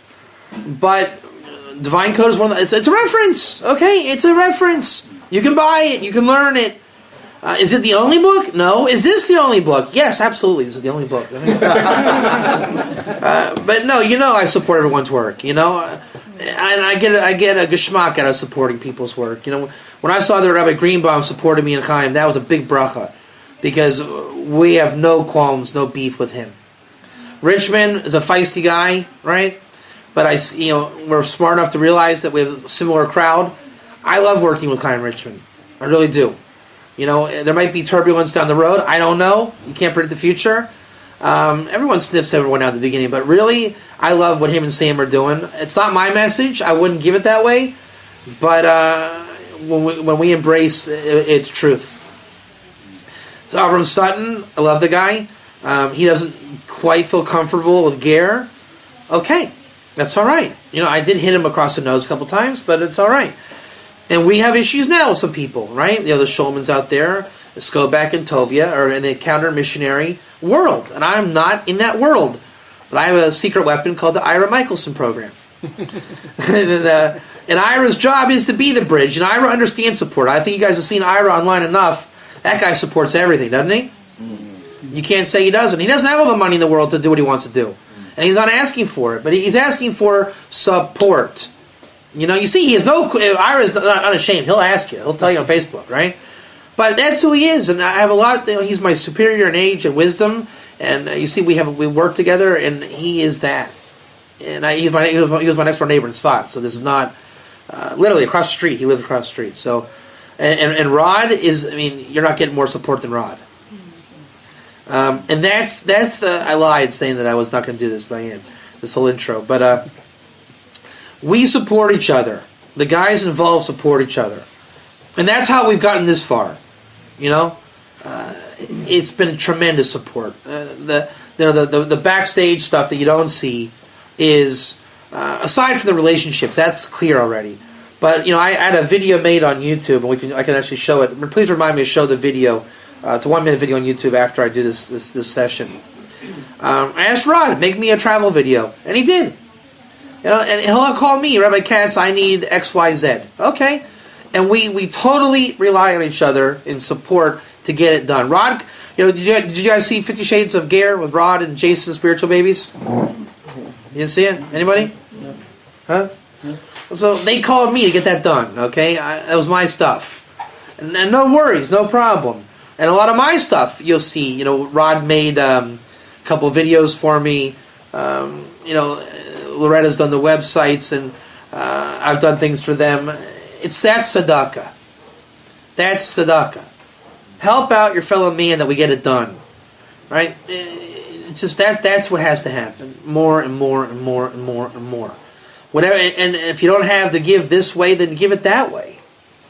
If I bring my kids next trip, if you can babysit them, watch the kids, whatever. Just let the conferences happen. Let it happen. What do we say? The highest level of tzedakah is that a man should never have to work again, right? Give a man the empowerment As the famous mashal is, you can give a man a fish, but if you can teach him how to fish, that's the greatest thing. And that's why we've succeeded this far, is everyone has stepped up to help one another. So that's that for that. And that's really how that's one avenue of how to bring Mashiach. There's a lot of ways. That's a big one. The support, the infrastructure, getting 10 rabbis not to agree, because they're not going to agree. I don't agree with those guys. Every one of the guys I mentioned, I have beef with on some level. But you learn to get it, to grow beyond it, and it doesn't become a sticking point. There's a lot of things L'chaim I don't agree with on Ger, but we saw eye to eye enough that the book could be written, and we worked out our differences. I don't know if I would have agreed with the people and the covenant the way I do now. Right? We worked it out just by working it out. It doesn't need to get hostile or antagonistic. Just work it out. Richmond and I didn't see eye to eye on things. Greenbaum, but now you don't hear those fights. You see the fights that happen. And my only problem is, why can't they work it out? I've learned in life that you may be the nastiest person in the world, but if you're willing to work it out, it'll get worked out. Ira knows his mazel. He is a tough character. You guys see him. He's a tough dude. And he knows it. He'll tell you, I have no filter. I'm a tough guy. If I have something to say, I'm telling you. Why would you wear a shirt like that? He'll tell you. But you have to trust him. He'll work it out with you. You'll say, maybe because I like the shirt. Okay, that's fair enough. Where was the big bite coming from that bark? So if you're willing to work it out, you will. And my rhetorical, eternal question for the opposition is, number one, they're not fighting from a place of truth. They're only fighting from a place of, we don't want to work it out. I think that just got my answer, really. It's just a lack of guts to work it out. Not fighting the sources, just the caliber type of person. Again, the Vilna Gaon will say you're a caliber person on your midot and how you're refined, but I'm going to give a different opinion. I think we're all a bunch of animals. Really, we are. And our Yetzer Hara self. So then what's the answer? For a bunch of uncultivated people, how do we get by in this world? The God-given spark is we have the ability to work it out. Everybody has their moron, man. You can't undo it. Right? You just can't. On the airplane, when I was squished in there, I was thinking, I'm going to be an animal. I'm not comfortable. You're not going to get a nice refined guy when I'm squished, sweating on the airplane. But me and that guy I sat next to, we worked it out. Unspoken, by the way. I mean, he was a big guy I sat next to, and I'm sitting like this, and he's got his arm up. Well, for 11 hours, where it was. And we knew we were upset at each other, just for the fact of our physical gifts, okay? We were very mad at each other. It wasn't spoken. And I was testing him in my mind, is he going to get angry? Because I'm already pretty angry, I'm thinking, I'm ready to go ballistic. But he kept things cool. He really had right to yell at me. For just reality. We didn't fight. That said a lot. Because if two people want to work it out, they will. And I don't care how unrefined you are, how lack of Torah you have, how much you hate me in your heart, whatever it is, and you all have that, as long as you can work it out, you will. You will. Refinement then comes later. But I expect the rabbis involved to work it out. And it might mean I put my foot on your throat and say, we're going to work it out now. Maybe that's my bad midas. But we're working. That's how I work it out. And you have right to yell at me for saying you work it out like an animal. Okay, I'm working it out. So that's that. The God-fearers of the New Testament. Right, and I'm gonna give a little bit. I guess I said I was gonna give a class worthy. I'm gonna give a little story, I guess. for why not? If we're gonna do it, we'll do it right. I went to Texas, and we started off at Rod's place in Houston, and it was real straight. Like I said, comedy club, clean, refined. You come in, sit down, lovely, and you move on. Dallas at Anita Jones's house, that was another planet. That was like Gear's superstardom. The Vendel Jones Memorial live in the flesh was pretty awesome. And then we moved on to Abilene. And Jason Specton family was in Abilene. every city was different, as you can imagine. Ger is a different world every Ger. And Jason had a nice big house, and it was comfortable, and he and I are close friends. So on a personal level, it was awesome. I bought. I left out Waco before Abilene was in Waco. I bought cowboy boots in Waco. Mike calls it cleepa kickers. Well, you saw Russell's comment to you. He says, if you slap a couple cowboy boots on you, you're looking good. Yeah, exactly. Cleepa is like the opposition, right? The enemy. So it's not enemy like Rambo enemy. Doubt, the power of doubt preventing truth. So I said to Mike, I said, why do you... We drove by Baylor University, and we were talking about accents, and Jacques and I were talking about it last night. And I said, why do you guys talk funny? And he says, right, see that college right there? That's Baylor. I said, okay, Baylor. He said, dude, it ain't Baylor. It ain't spelled B-A-I. It's B-A-Y. Baylor. It's just spelled Baylor to be Baylor, but it ain't Baylor, it's Baylor. I said, wow, there's method to the madness. I said, why do you wear cowboy boots? Dude, there's snakes out there, and it protects you from snake bites. You know why we wear a big old hat? We call that shade. So I said, wow. Wow. And Jacques tells me the reason South Africans speak a little like this, it's called articulation. We just say each word as it is. And I told Jacques we could speak like this, but I think we would be here a long time. So the Dayton Dave must come out if we are to progress the gear movement from Cape Town. That took a while. So we got to rule it off the tongue as it comes from Dayton. As the Dayton gear is living strong in me. Right? How'd I do? It was all right? South African. And then, in London we picked up Edgware. And in Edgware it's lovely. Jacques, don't put the computer there. Put it a little bit right there, like that. It's like that. Don't worry, it's okay. You sit there, I sit here. It's okay, it's all right. And so, you see, the gear message doesn't fly in London too easily. You're too worried about this goes there, this goes here. Okay, we're all good in Edgware. So, anyways, in Abilene...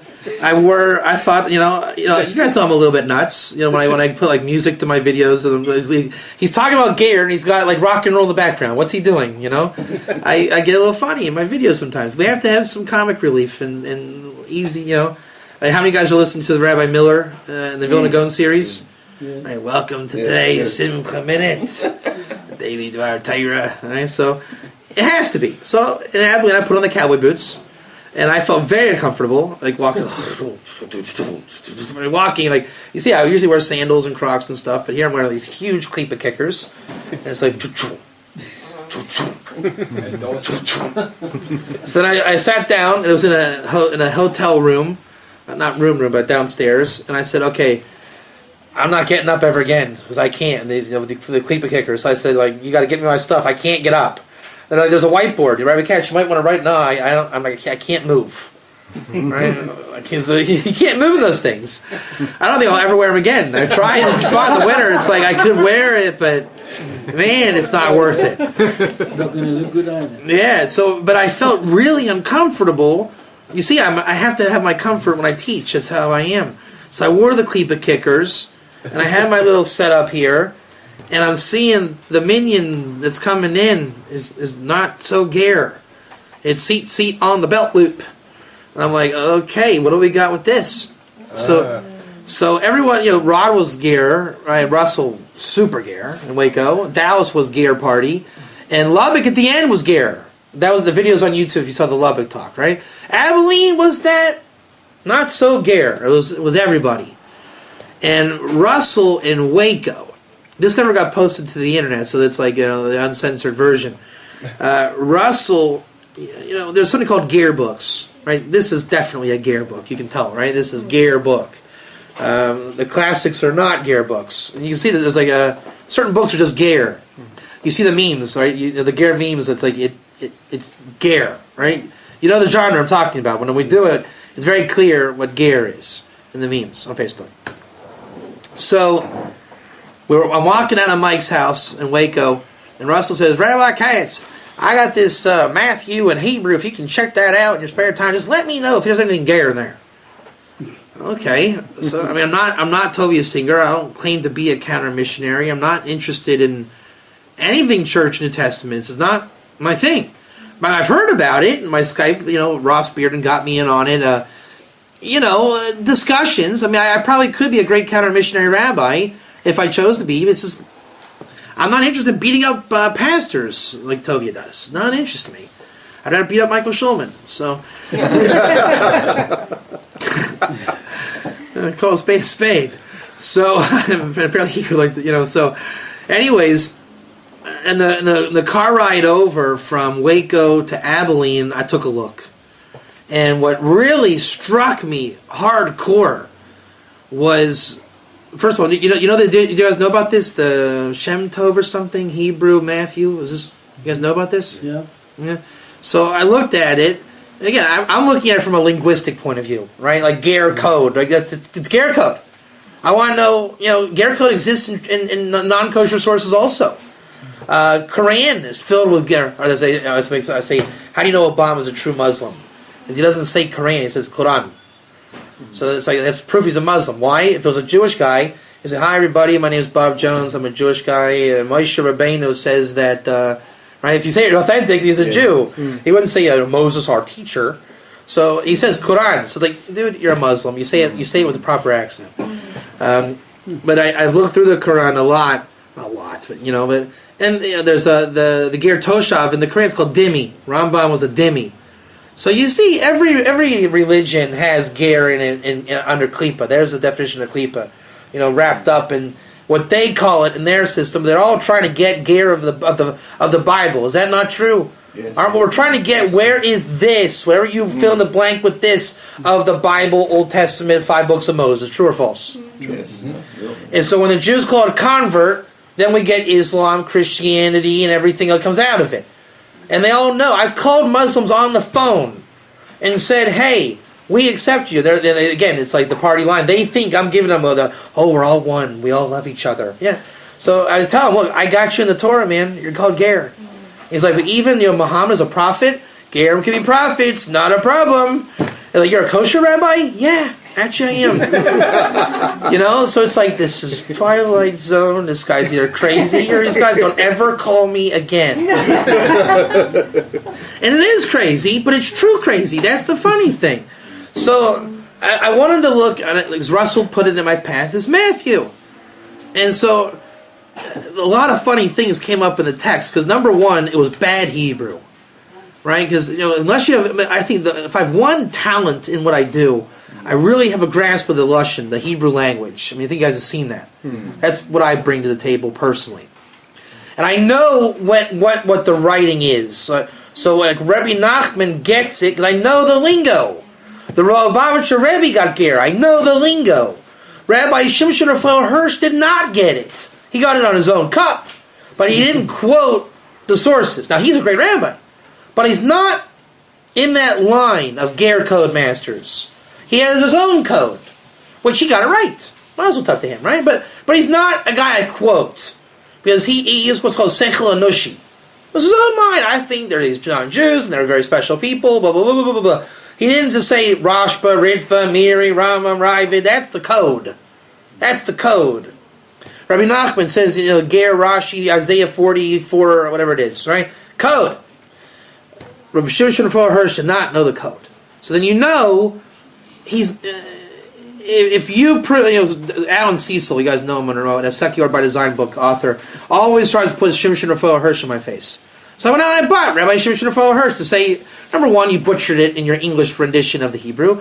Number two, he's not saying what you said he is. And then I saw, for my own interest, he's not a Ger guy, but he's close enough that I happen to like him. I like it. It's like I might not be a pro wrestling personality, But I think my opinion matters. I'm enough of a fan of the sport that I can give some wisdom to it. But I wouldn't claim to be an expert. He's also not an expert in it, but he's a rabbinic expert, which is close enough. The Hebrew of this Matthew was atrocious. Atrocious. Just bad Hebrew. And again, it takes the sensitivity to know, right? Again, I gave my South African accent. I probably sounded nothing like a South African, right? You'd spot me a mile away. But my mother would say, wow, you really got it. Well, David, you figured it out. So, you can tell. When you guys see black and white Jews, you probably think they're all just one and the same. I'm telling you, there's like 5 kinds of hats, 5 kinds of socks, 5 kinds of shoes. So when you say, Rabbi Katz, he was an Orthodox Jew, he has to get ger. I'm saying that guy's an Epicurus. Look at the guy. He's not Sabra, but what do you call it? The guys that kiss up in Iran. What do you call this? The Notori Karta. So you don't see it. I see it. And you guys know each other from who's who and what's what. So when I saw the Hebrew Matthew, it was a joke. Now with the biggest joke, and I taught this in Abilene, and Abilene was Messianics, a couple ger, Christians, maybe a Jew or two. It was a real challenge of people. So I just knew I couldn't give ger. One thing I refused to do is give ger where it's not ger. I refused. Last night the synagogue was not ger. Even if it was Jews, it wasn't a ger crowd. So they were mad that I didn't give ger, but I'm saying that's your fault. You show up as ger and I'll do it. The reason why we're so open today is because this is advanced ger. If you were Lubbock, we wouldn't be able to go here right now. In Lubbock, I didn't do this. I can't. We did the questionnaire, and that was great. Why are we not doing the questionnaire? Because you guys are letting it open up. You feel it, right? Mm-hmm. Yeah. So you determine it. Abilene basically said, look, we're mostly not kosher. Let's see you do your tricks, Rabbi Katz. So I said, no. I had the right to say no. Why did I show up with my cowboy boots on? Mazel. God's letting me know. It's a joke over there, Rabbi Katz. It's a joke. It's a zoo and a joke. So have fun. Have fun with it. Right? So you get the message, you go there. So you got to be willing to, I told you, over the top. Admit over the top. If I would have treated it ger, that would have been a disaster. Looking back, it would have been a disaster. I would have been answering, can we put the seat on the belt? Do I really need to answer that question? I mean, honestly, really?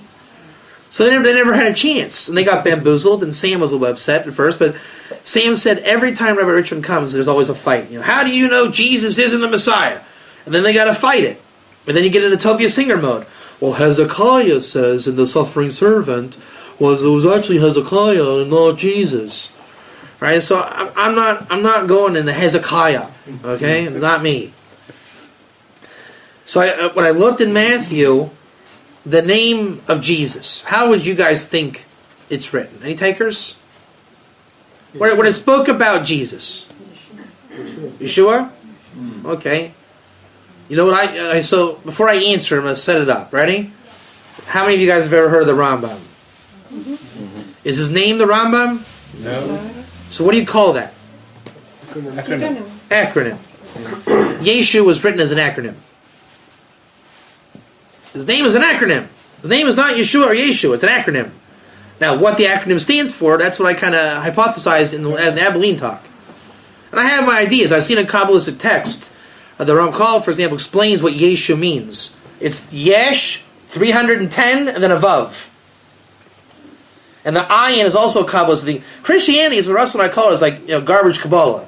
Or taking Kabbalah and and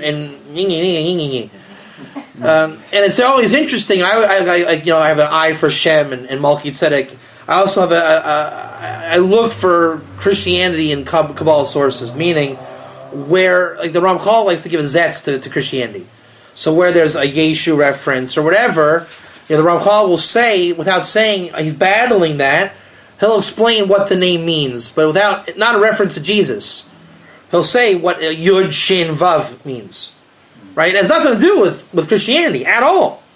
He's telling you what I'm not saying what convert is. I'm not interested. I'm telling you what ger is. If you want to puzzle it and trade it up with convert, go ahead, make my day. That's another discussion. Let me tell you what ger is. So the Ramchal will say, what is this connection of Yud and Shin? And so that's a whole Kabbalistic idea.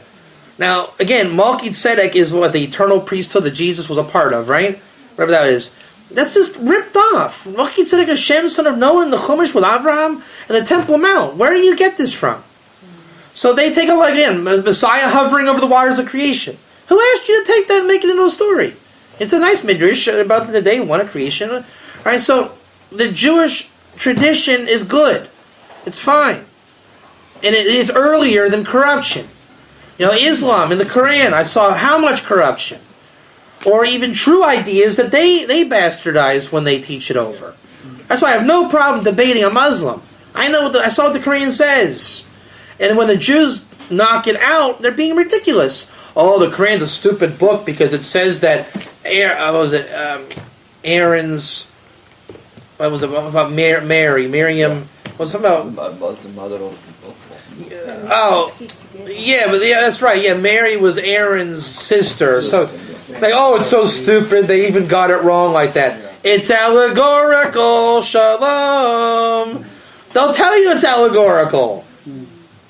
So when Tovia says Hezekiah is a suffering, no, Tovia, he's not. The suffering servant is not Hezekiah. Okay. Just because it beats up a Christian, the pastor that's standing against you, no, Hezekiah is not the pshat of the suffering servant.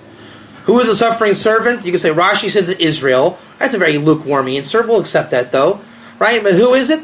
I don't know. Did you think to look it up? Did you go in the Mikras Gedolos? I can give you a party line and say it's the true Messiah. It's the true Mashiach ben Yosef. It's Yisrael. Right? It's Barney the dinosaur. I don't know. But I guarantee if I look it up, and we can do that if you'd like to, you'll get a non-party line answer every time.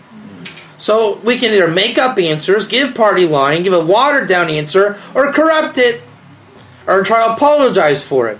Why can't we just give the right answers and look it up? And even right now, the answer is I don't know, and I don't mind saying I don't know. I don't really care. I mean, to the point where I have to make it up. I do care, and I would like to look it up. I have other priorities as well. So Abilene was about kind of just that quirky message. And I taught them first, they were really ground zero. So first I had to say, who is the Rambam? Then I had to say, Rambam is an acronym. Remember, I can't get up because I got my Klippa kickers on. I can't write on the... So I'm like, it's a tick-tick. And they're like, what do you mean by tick-tick? Okay, what do you mean by... Tick-tick! Yeah, so I try to explain it, and they're like, what do you mean? So that's how the crowd was there. So, but the point was, I know there were those that got it. It wasn't the message I would like to give. But I saw how fantastic the idea was that this was an acronym. And any kind of halfway Ger code linguist or Ger code hero would say, ding, ding, ding, ding, ding, ding, we got one. How about this? Jesus rose after the third day. You've heard that, right? You know what the Hebrew says there? It's pretty funny. He went to Jerusalem on Tuesday. He went to Jerusalem on Tuesday. Yom Shlishi. What do you think? How do you say Tuesday in Hebrew? Yom Shlishi. He went to Jerusalem on Tuesday. Okay, I believe. I'm a believer. He went to Jerusalem on Tuesday. I don't know. The whole book was that. Totally corrupt. And how it's presented from how it was written. So I looked at I was going nuts. Look at this. The whole thing is corrupt. Everything, the ism of the religion, was a different story in the Hebrew. And it was a bad Hebrew, suffice it to say. So I'm like, wow. So the reason, I'm going to say this on record for the camera, and you've been asking me to do this. And Russell and I talked about this. Why can we not use the New Testament, Jesus, Mashiach ben Yosef, to prove Ger, God-fearer? So here it is for the record. Ready? And I've had a lot of groups work with me, good friends even, Can we believe in the New Testament and extract the gems of Ger code? That's what they're trying to do. And get Ger from the God-fearers of the New Testament. Jesus was maybe some kind of Mashiach ben Yosef. Okay, so let's start with the least stringent and get to the most powerful. I already said, Vilna Gaon lays out Mashiach ben Yosef. Okay, that's a fact. End of discussion. If you think there's another authority outside of the Vilna Gaon and Mashiach ben Yosef, then have a nice life. Okay, there is no other authority. All other authorities agree with that authority. I've researched the matter. It's the same as ger is not convert. If you believe it's convert, have a nice day. Right? If you don't believe in the scholarship, then you have that prerogative. It's not a belief issue. It's a fact. Right? When you get into Mashiach and Yosef, let me sidestep into another one real quick. Rabbi, I believe in the God's word. I don't believe in the oral Torah and the messages. Here's the same answer. The oral Torah is not prophecy. It's not even authoritative. To say it's all Divrei Elokim Chaim. The oral Torah works like this. Rabbi Katz, once upon a time, opened up a Talmud, Chumash, opened up the Chumash, and said, give the meat to the ger. And I said, wow, that's a good question. What kind of ger is that, I wonder? I can ask that question, agreed? Yeah. And am I allowed to ask rabbis what they thought it meant? Maybe is there such a concept of a rabbi once upon a time that had the same question, and maybe he thought about it with his friends, and they realized that Bob the Ger came in, and they said, "Hey, Bob the Ger, it's great. You're the answer. Give the meat to the Ger." Could that have happened? Yep. Maybe if that rabbi wrote it down, could that have happened? Yeah. And then he passed it down for 500 years. Could that have happened? And then 500 years later, they kind of lost touch with Bob. So a commentator said the Bob the Ger was a non-Jew that Rabbi Goldstein knew back in Vilna. Could that have happened? Yeah. Then can we stamp the name Talmud on that book? Then can I read that Talmud? Can I read it? And once upon a time, Rabbi Goldstein said... Can I read that? Yes. Is it prophetic? No. Is it authoritative? No. Does it matter? No. If I have the wisdom to ask the question, if Bob had the wisdom and Rabbi Goldstein, why can't I be a student of wisdom studying the wisdom of the students? Called Talmud Chacham. That's the translation, student of wisdom. Is it illegal to be a Talmud Chacham? No, it's not the laws of man. God did not write that Bob was the one. But maybe Rabbi Goldstein happened to have known. Maybe Rabbi Goldstein was a Reformed heretic Pharisee rabbi. Well, then I guess it's my homework to know the difference. Maybe I'm a Pharisee heretic rabbi. Maybe it's incumbent on you to know the difference. Maybe Tovi is right and is as a kollel. Maybe it is. Not my problem. It's your problem. I'm here to give the truth, and either you get it or you don't, and you care or you don't. Right? In the Talmud, let's say I have my views of philosophy of the Talmud. And you say you're an occult and you're a heretic for thinking that. Fine. It's my job to then entertain your challenge and see, maybe you're right. Maybe I am a heretic. And a lot of people are. Ger's convert. That's a type of heresy. I mean, not to the point where I can kill a guy. Right? It's an honest mistake. But if everyone's teaching Ger's convert, and I know so because the Talmud said so, okay, I disagree with your premise and philosophy of the Talmud. I have that right. You have that right. Let's talk it out, and I'll show you. You show me. Whatever it is. But Talmud in Jacques, you found this out on Thursday. Jacques told me a lot of non-Jews, and I've known this also, have a hard time accepting the Talmud. I don't even know if I know 5 Jews that accept the Talmud. In the yeshiva world, they don't accept the Talmud. We're told to. We're told Rashi had Ruach HaKodesh, the Talmud is the oral Torah. 90% of those rabbis, it's lip service. Why? Because Ger doesn't make sense. So then they repeated Ger's convert. Did he believe that? No. Will he tell me that? No. They'll lie. And say, oh, I believe in every word of the Talmud. Now, it's a good lie. Because they're working on it, just like we're all working on it. They're not going to say, look, I don't know yet. My mood is not so strong, I don't know. They're not going to admit that. Ego. A healthy, it's a good ego. When I go to the wrestling, man, I'm not going to admit, look, you happen to be a state champion and I'm scared half to death and your muscles are huge. I think you're going to win this match. Let's go nicely and have a wrestling match. I'm not doing that. I'm doing the haka like in New Zealand. Again, the guy oh, I'm going to kill you. It's a lie. The difference is that guy has already accepted a scholarship to wrestle in college, and I'm thinking about cookies and cream ice cream still, right? That's the difference. He knows I'm a pawn in his path. And me, I'm just here to be the hack, the heel you call it in pro wrestling. I'm a heel. And his coach told him, he's a heel.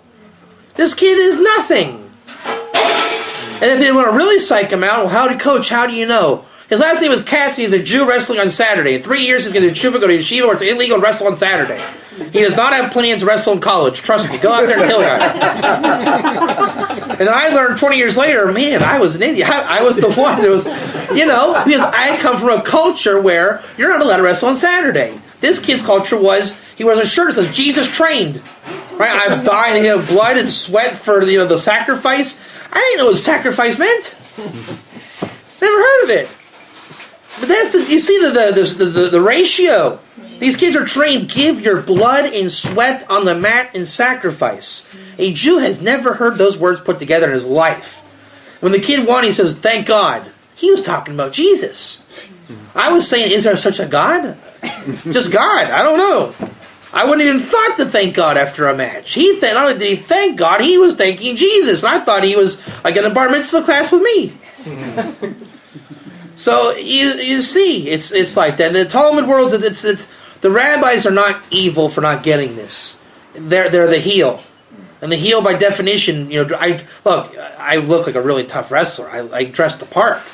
It's like football players for photo shoots, right? They look like put mud on his hands and tape, and it's an actor.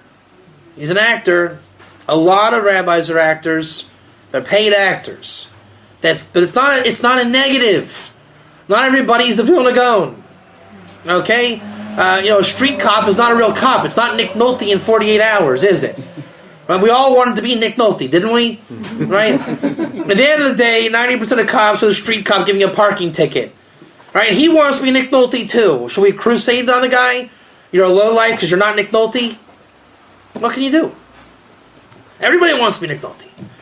But at the end of the day, the rabbi has to make decisions. I would rather be around my family all the time. I would rather, have the schmaltz and only deal with Jews. I don't like non-Jews. Sorry. Just don't like them. In South Africa, we know what that means. Sometimes people just don't like people. It's a healthy racism. It exists. It has changed, and it will change. But don't say there's men that don't like women. Women that hate men. A whole feminist movement. Democrats hate Republicans. Oh, we live in a racist world. What can you do? It's not a personal thing. It's not. They're not. The rabbis that say Ger's convert. It's not personal. Just don't feel comfortable. I don't want you on my Shabbos table. Sorry. And they have that right. I always say I have a mitzvah love the Ger. This rabbi doesn't have to have that mitzvah. I'm not going to beat him up for that. It's his choice. I've made my choice. Don't tell me I can't do this mitzvah. So at the same time, I've made the sacrifices they don't want to make. My wife paid the price. She's not here. Because she saw this is what I do. In a metaphysical kind of way. I was meant to be alone on this path. Right now, my kids with grandma. Most men wouldn't want this. Like the rabbi last night at the shul, I said, wow, this is a great gig. You got a great house, great shul. How awesome is it to be in South Africa? You know what he said, why his job was horrible? I have to be far from my family. I'm thinking, thank God, I don't want to be anywhere near my family. I want to hit the road and never look back. At 18, I was out the door. That's who I am. It's a Cohen thing. And my kids, they don't miss me. The Cohen energy is go out and do it. Ruben's rooting me on. Someone else might say, I miss Dad. My kids aren't missing me right now. They're seeing the action. They love it. So they're small-minded because they chose to live in a small world. That's not a crime. There is a place for those people. Why are all the Christians not here to hear this? They're not there. You're in a much bigger mind frame. Are they evil? The evil Christians? No. They're not. Just not where you are. There's a lot of rabbis not where we are. Okay. They'll get there. And it comes across as racial or gender bias in these things. It will come across that. I hear things. You know what I hear. The goy this, goy, right? It exists. But do they mean it to the damage? No. I never once met a Jew that hated non-Jew. Not really. It comes out in a really bad vernacular. But deep down, I would have been killed. If they would have killed me if it would have been really poison. What they don't like is when you pervert the Torah. A non-Jew can keep the Shabbos like a Jew. If I was teaching that, it's over. I would have been dead a long time ago, and rightfully so. Because it's not true. It would have been my agenda, and why am I selling a bunch of non-Jews my agenda? And then that's the complaint. Rabbi Katz is selling a bunch of non-Jews his agenda. But I don't teach that. That's the problem. or that they see. Right? When you hear the message, there's no gear until Jubilee. Well, did you read the book? Apparently you didn't read the book. If that's your complaint, you didn't read the book. So then, in Abilene, we had this conglomerate world, the acronym in Jesus and all of this.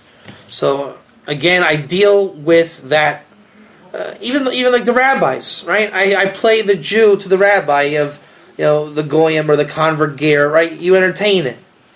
To the messianics that come, we want to still believe in the New Testament and Jesus and Mashiach ben Yosef. I'm not going to say go away, right? In terms of don't talk to them. Now, if it's a straight up Christian, right? Rabbi, can you admit to me that Paul was the true gospel? Well, no, I'm not having that discussion at all. Not even entertaining that discussion.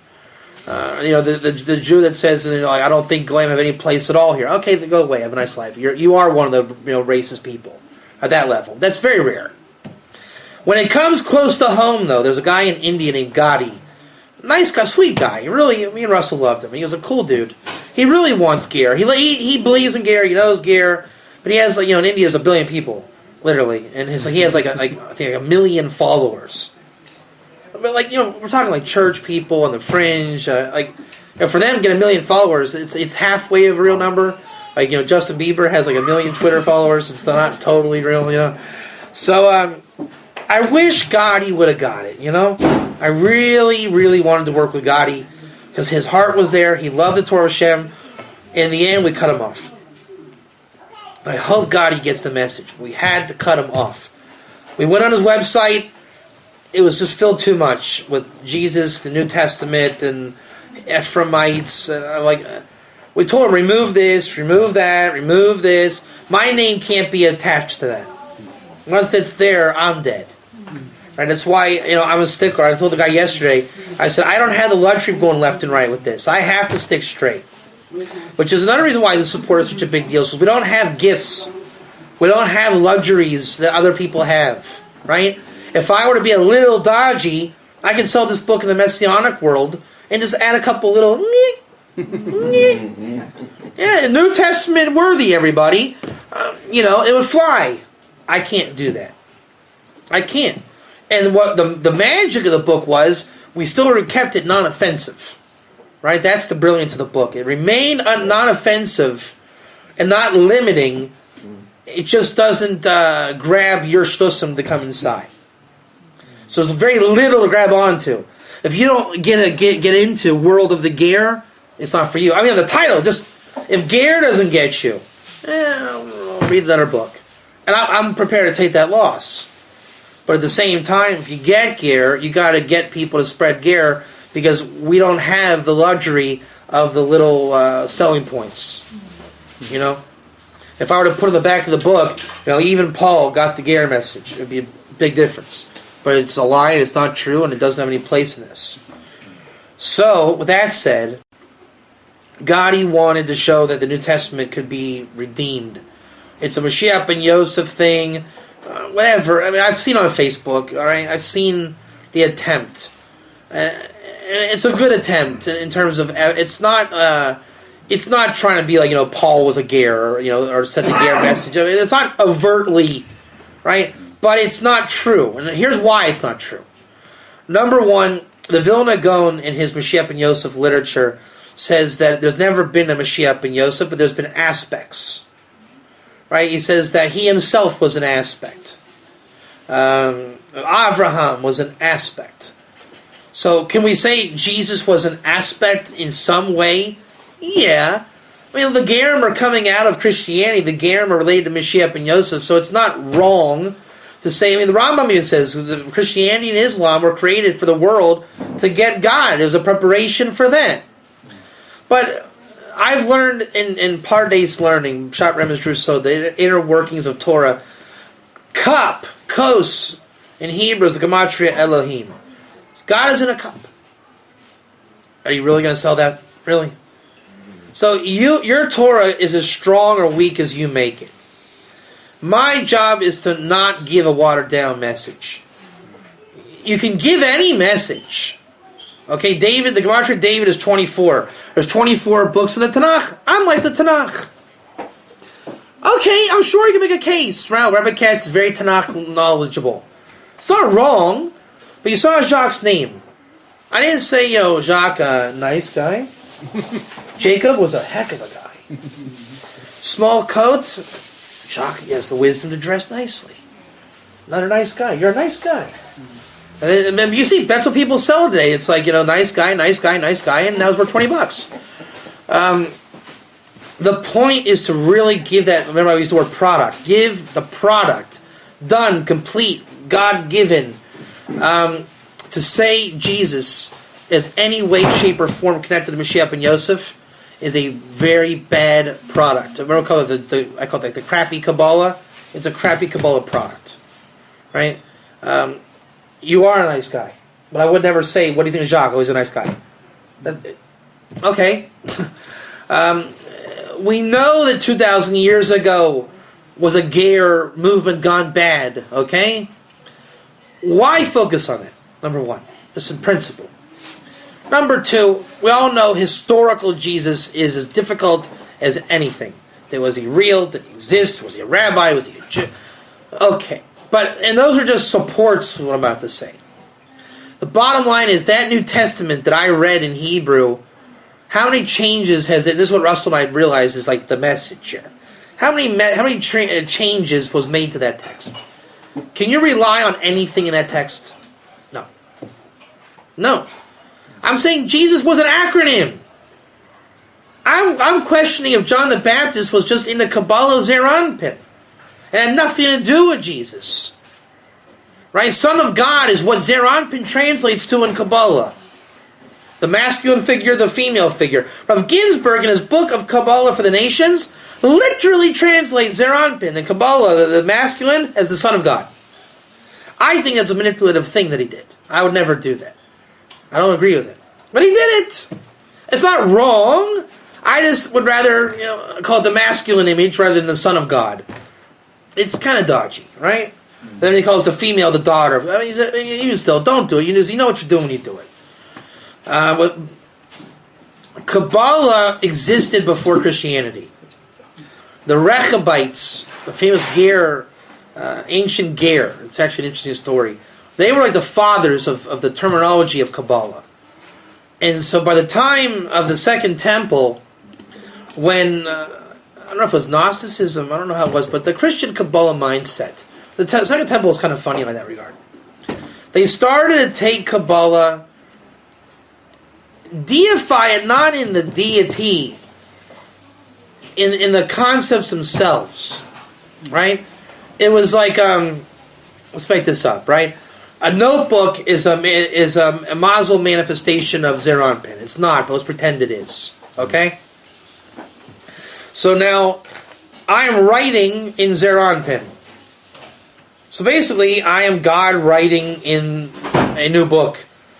Metaphorically, you make the the man made in the image of God. It's the Zeranpin, the written Torah.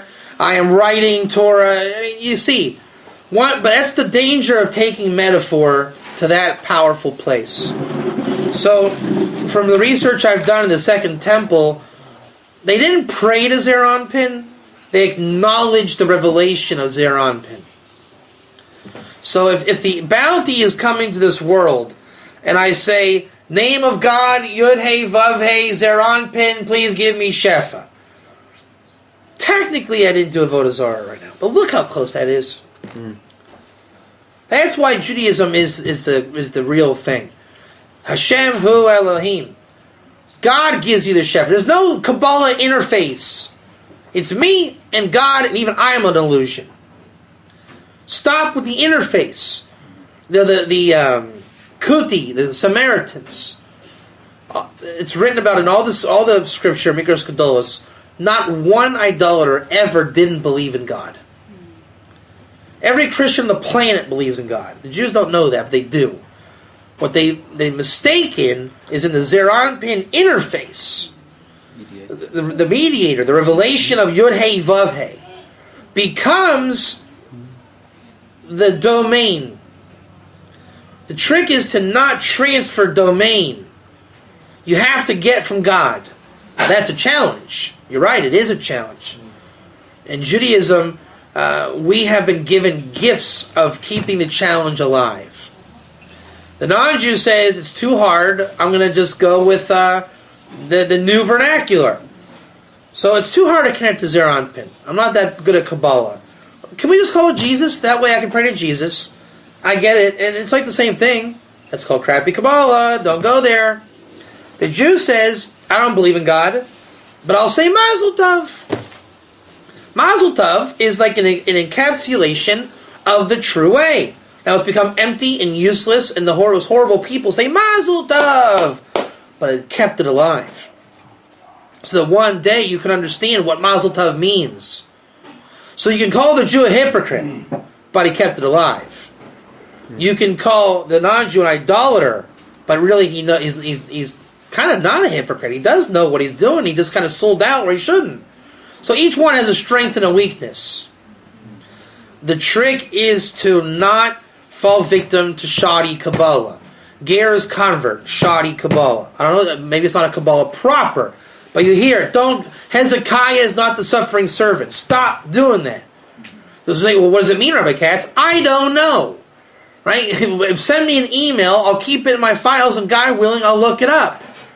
And if I forget, remind me. But don't settle for crappy Kabbalah. I can make up a crappy Kabbalah answer on the spot too. So, Zeir Anpin became Son of God, the acronym, is Jesus. There is no Jesus. I don't care if there was a rabbi, if there wasn't, it's irrelevant.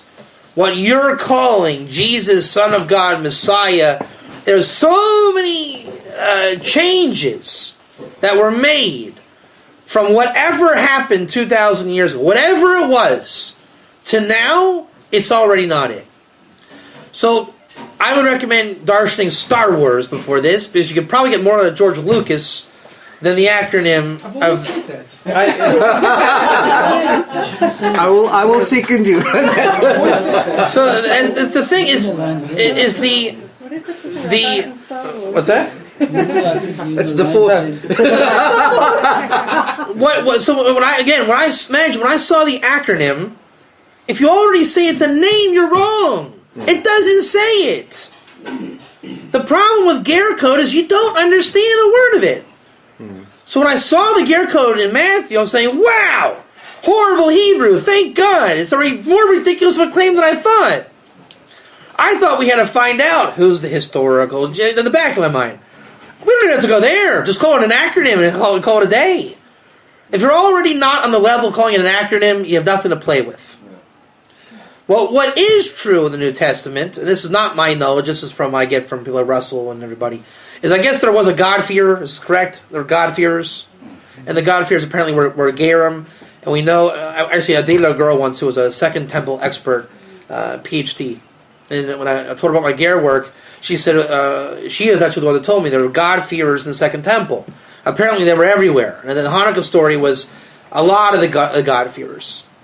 So apparently, again, this is hearsay, not my personal work, those were the Ger of that time, and I guess they didn't believe in Jesus, whatever it was.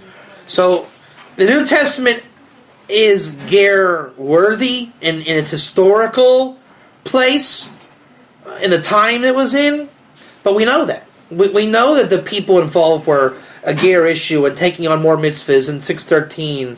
Okay, we know the basic structure of what happened. But to then make a continuum and bring that through and keep it alive, it's already over. It's in the past.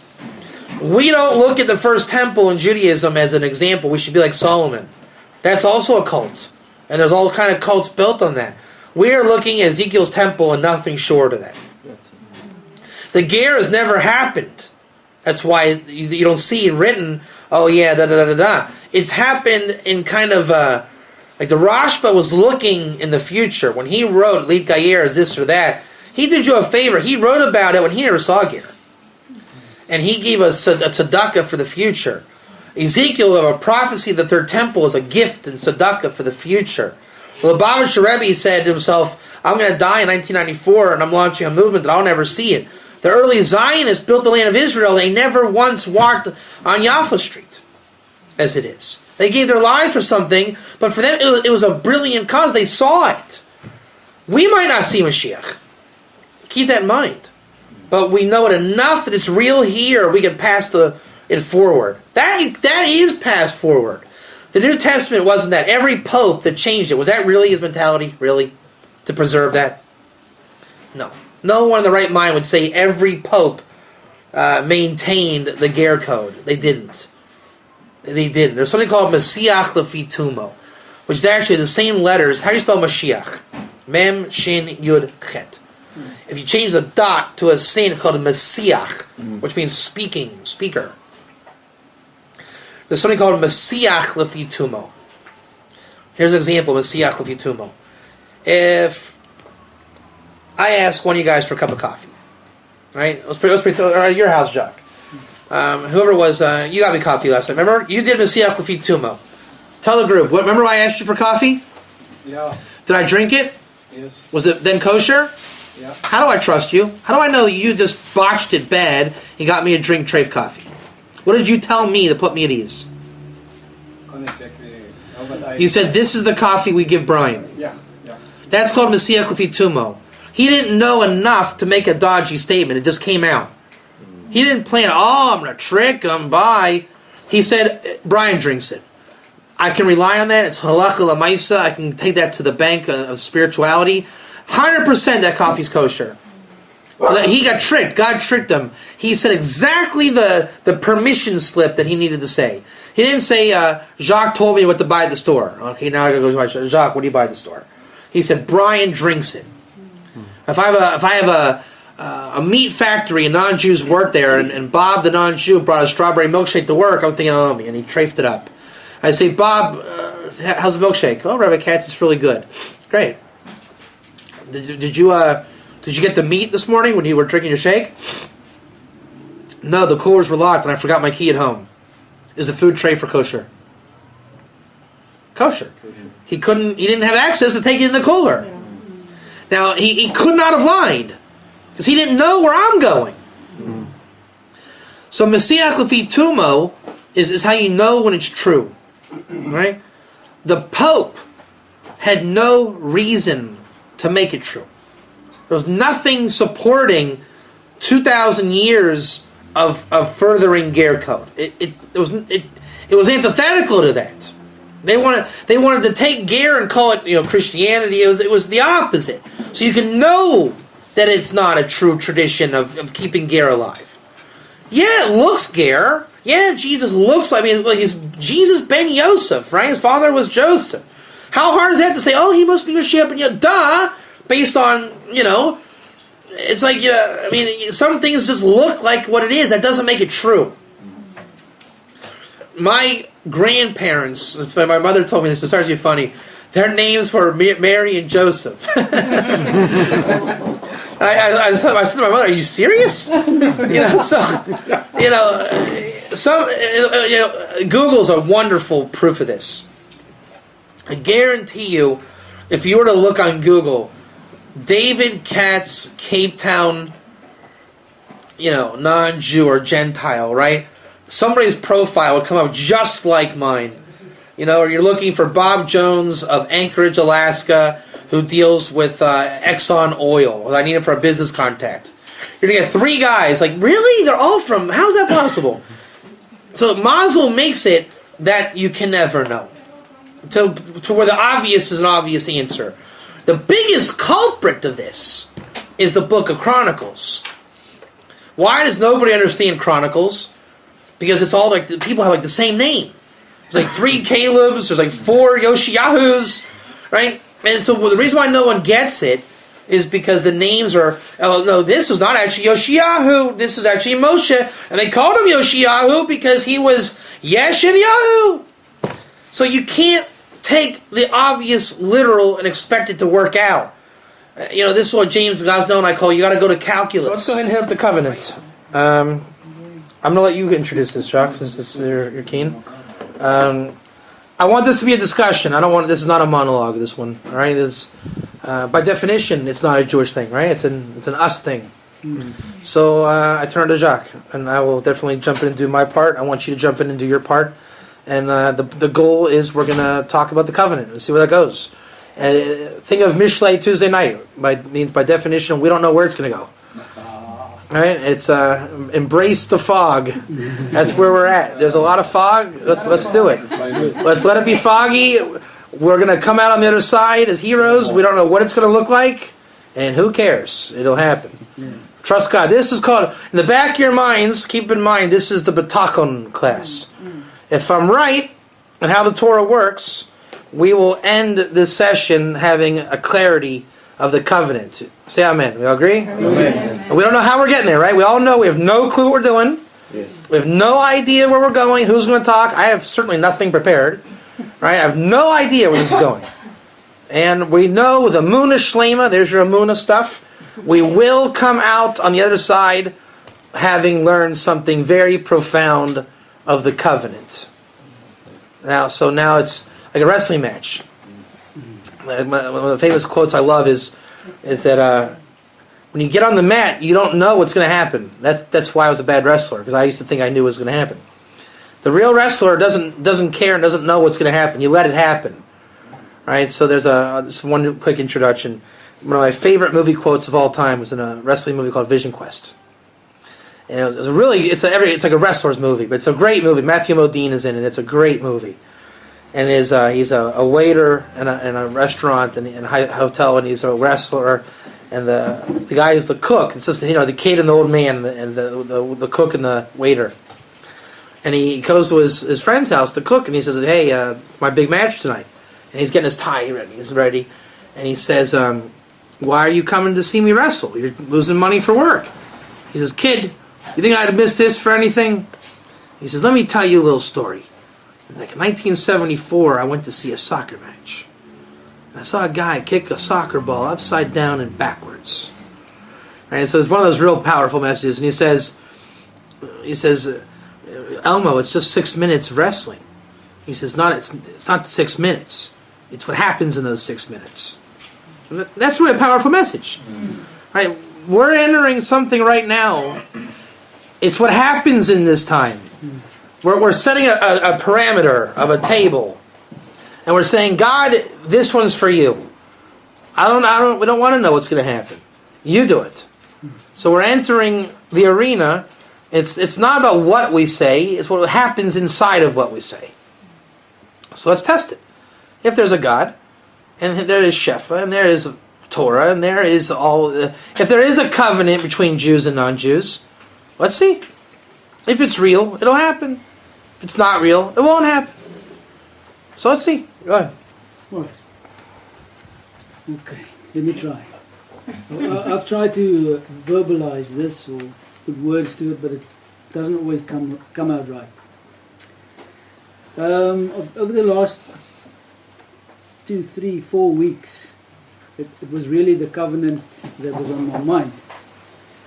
And while learning from Rabbi Katz's material on his website, I learned a principle of Torah. This is also Ger code, I think. Is from the mouth of God we heard two. Ever heard that? Never heard that. We'll oscillate back and forth. It's a Gemara, a Talmudic passage in Makos, one of the tractates. Rashi explains what it is, and it says that on Sinai, Mipi HaGavora, it's called in Hebrew, from the mouth of, why is God called the Gavora, the mighty one, like the might of the world? God has weird names sometimes, like the place. God is called the place. God is called the might. Names of God are not necessarily halo and harp stuff. It's sometimes very practical. Yud Hey Vav Hey, I was, I will be, I am, right? So, why do we say from the mouth of God is what God is? The God of Sinai is called the mouth of God, the mouth of the might. God is so mighty that from God who is one, we heard two. For everything that God says, we hear two. Right? We know that in divine language, it's that. Right now, if you listen to my voice, you can hear other things coming out, other levels. If I'm a prophet, I'm even better at it. Right? You can catch yourself speaking double language prophecies, right? You know, like I forget offhand which one examples we say, but you know, these little words like it and the, right? It never wants to stay on the table, does it? It never wants to stay on the table. So let's say he and I had a previous example where the frog who's always jumping on the table doesn't want to stay on the table. Subconsciously, I'm feeding that conversation through. It never wants to stay on the table. And he'd say, they never usually do. Right? Frogs don't stay on the table. Whatever. There's always a double talk going on. I remember being at a restaurant, and there's a baseball game, and I first started getting into Mazel when I was younger. And me and Sam, the guy working, he was like, we were looking at the game, and just sitting back. He doesn't get it, does he? He never gets it. He's not too good, this one, is he? Usually they're not. There's this whole conversation, you can feel, it was like, we were talking about the restaurant workers, you know? And it's just a perfect digital map. So and everything in the world has this in the mouth of God, I heard too. Obviously, the more holy you are, or the message is, or prophetic you are for Moses, you can hear levels and levels. It's called Navon, hearing the matter in the matter. Okay. All right, so I thought we got to Parashat Yethro, and I said, let me try this. So I started reading. So, okay, it says the people. Next sentence it says, children of Israel. The people, children of Israel. The people, children of Israel. Okay, so there's something going on here. Right. So I asked myself, all right, who said Na'aseh v'nishma? And I asked Rabbi Katz one day over the phone, and he said, well, I don't know, the Jews say it's the Jews. That was his... But let's go and have a look. So he went off and had a look. In the meantime, I carried on with my little exercise. And what I saw was absolutely amazing. What I saw was amazing. It was these two people, these two groups of people at Mount Sinai. Now, we always wondered what the covenant was. You know, everybody talks about the covenant. And we never talk about the covenant. We could care less what it is. It's a big thing for us because in Afrikaans it's a verbond. Like, you know, and in my mind, you know, I remember a marriage is also like it's a verbond, a covenant. We call it a Baba Maisa. What is that? A fairy tale. Fairy tale. Okay, so that's from the Jewish point of view. See, you didn't speak to them there. Right, the first thing Jacques said to me last night was, did you talk about the covenant? No, Jacques, we did not talk about the covenant. They don't know what it is. Go ahead. Ik zal proberen. Okay. So here goes. I see it like this. God made a covenant with Bnei Israel and the people. And we always heard that God said, or somewhere in the Tanakh we read about that God is the husband and Israel is the wife. Right? You heard that? Yeah. Yes. So I'm thinking, how can that work? You've got an infinite God marrying a finite group of people. How do you do that? It's just not practical on our level of understanding. So I figured myself and my wife got married, and God is in this marriage. So it's a three-way thing. There's a triangle here. Alright, so let's try and apply it. And what I found is that Bnei Israel is likened to the husband. He's the giver. And the people is likened to the wife, the receiver. Why do I say that? Because God said to Israel, specifically to Bnei Israel, you are my Am Segula, a special treasured people, and my ministers unto me. And then further we read in I think in Isaiah 49, it says, you are the light to the nations. And in Zechariah 8:23 it says, 10 people from the nations will grab hold of a garment of a Jew and say, we want to go with you. So we put all these things together, and you see there's a relationship that's there, but it's not really there at this point in time. So Bnei Israel, the husband, the people, the wife. Moses, the matchmaker. So Moses asks the Bnei Israel, will you obey what God says? They said, yes, we will do. Then he asks the people, will you obey? And then they say, no, I say v'nishma. Now, who did they say they will obey? Who do you think? Yeah, they need to receive. God gives it to Bnei Israel. Bnei Israel gives it to the people. That's the whole stick. That's the. I think for the Shabbat covenant, everyone says Shabbos is for the Jew because the Jewish people got the covenant. Yes. So I'd say Beini Ubein was it Ubeini Ubein? Let's see. I get this right. I think it's Beini Ubein Bnei Israel or something. Let's see what it is. 1 second. Hold on. If you can get here it is. V'shamru Bnei Israel. Children of Israel guarded Shabbos to make Shabbos the Doris Bris Olam, an eternal covenant. Beini ubein bnei Yisrael oisi le'olam. Between me and between the children of Israel, an eternal covenant. I realized, and I still don't know if you can rely on this like 1a, but definitely 1b, when it says Beini, between me and between Bnei Israel. Everyone says it's all Jewish. I say, wait a minute. When God says between me, that's the Jew and God. In between Bnei Israel, that's Bnei Israel and the people. So again, Jacques, do you hear one or do you hear two? Two. That's the thing.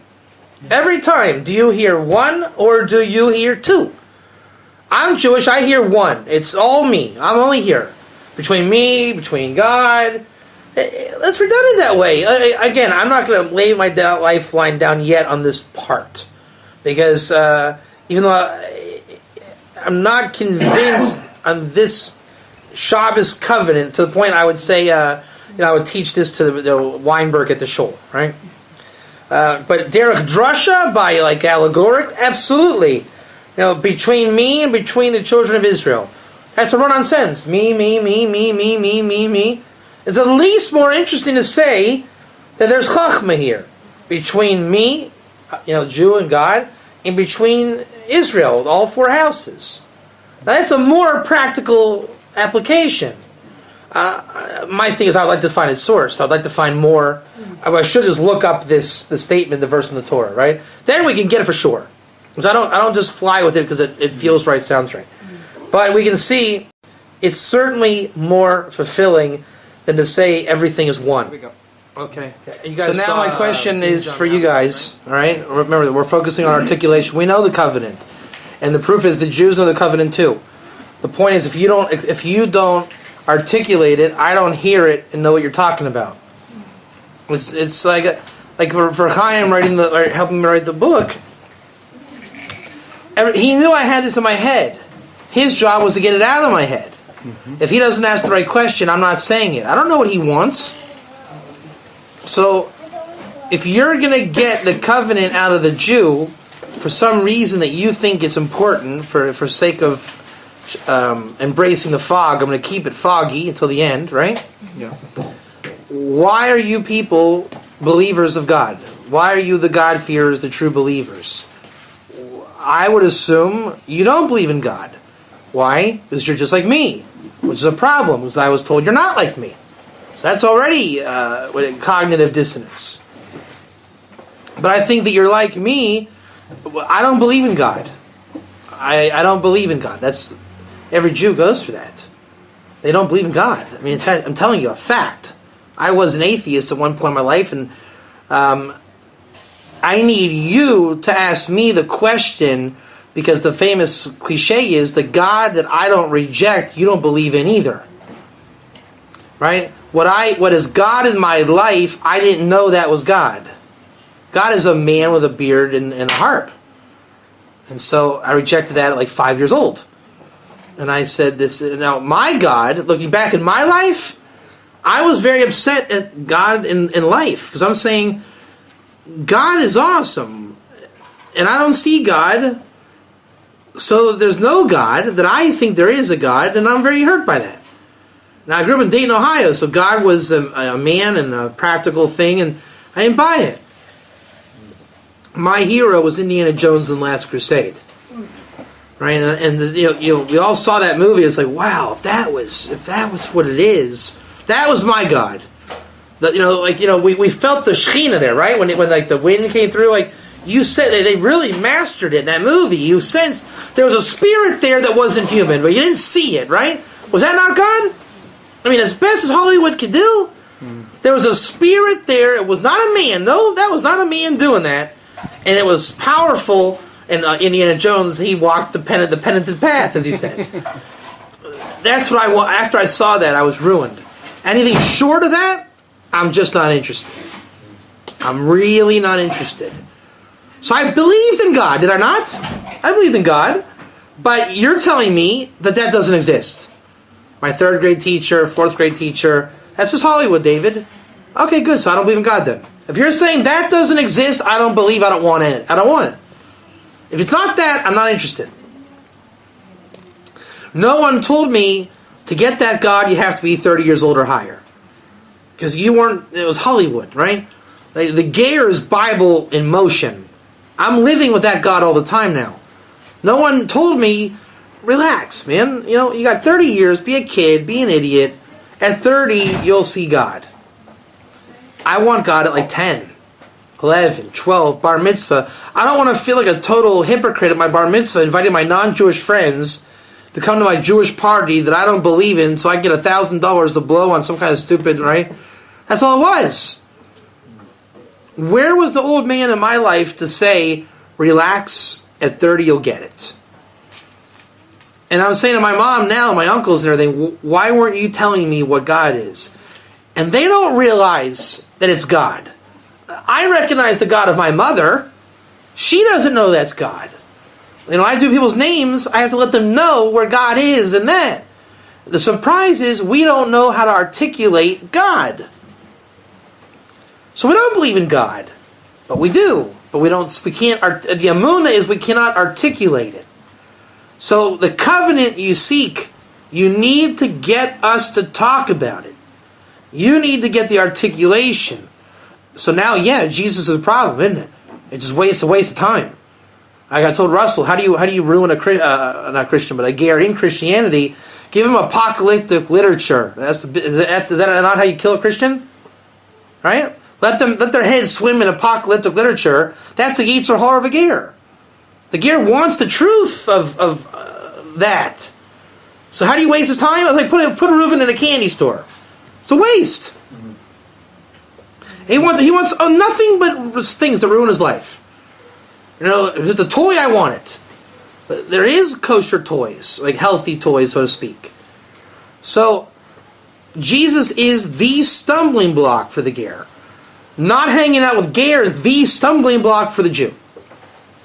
It's all one, right? It's all one, right? What do you guys say? It's three, but it's all one, right? There's people, but it's all Jews. It's all one.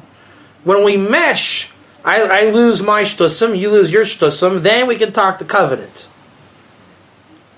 So, with that said, since the Jew is a little bit more in denial about the Steven Spielberg God, you guys are a little bit more believing and trusting in the Steven Spielberg God, despite you have Jesus, and our reaction is we have no Jesus.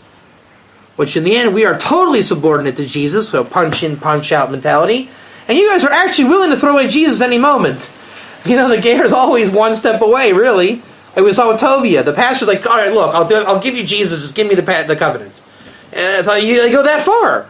Like the Palestinians are willing to take 99% of we're willing to give them 99% of Israel, but that 1% they don't want to budge. Why do you believe in God?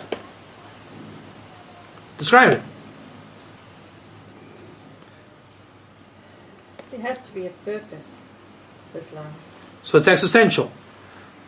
You said you guys believe in existentialism. I can swallow that if you can. Yeah. You guys agree? But there's a reason why you're here? Yeah, It has to be. that's what it is. It's the core. Yeah. So mazel, it comes down to your mazel. Everything's pointless. Truth, what the reason of life is. So you guys are philosophers at the end of the day. And It's true. well, and we studied and we came upon things in Why do you have to have a purpose? Now, when I asked that, we want to move to a better place. 1 second, I know the answer, right? And I'm going to say it. I want to hear you guys articulate it.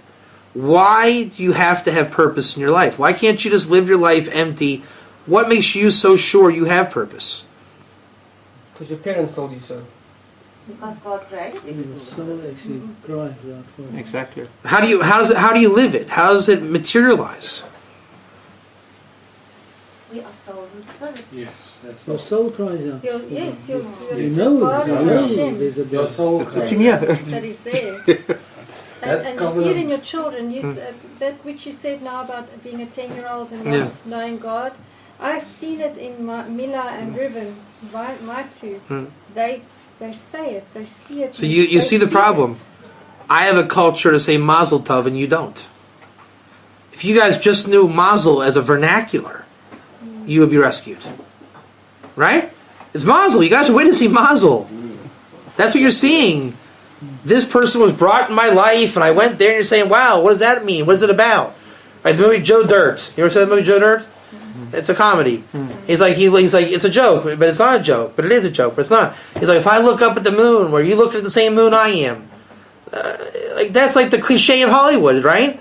The Jew laughs at that and makes a joke out of it. The non-Jew, he really holds by that. You know, when I look at the moon, are you looking at the same moon I am? They're romantic, the non-Jews. They recognize that. The Jew is oblivious to it. We have the vessels, the Torah words in our vernacular. You guys don't. That's why it's like a funny block. It's like if you just knew the Torah, you would be released. If we just knew the Torah had meaning, we would be released. I'll ask a really hard question now. Why can't you guys figure out the concepts and words? Now, that's a dumb question, but why? Because remember, if we're not here and you're home, you're asking yourself the same question. Why can't I describe this, right? That's what you're asking. So why?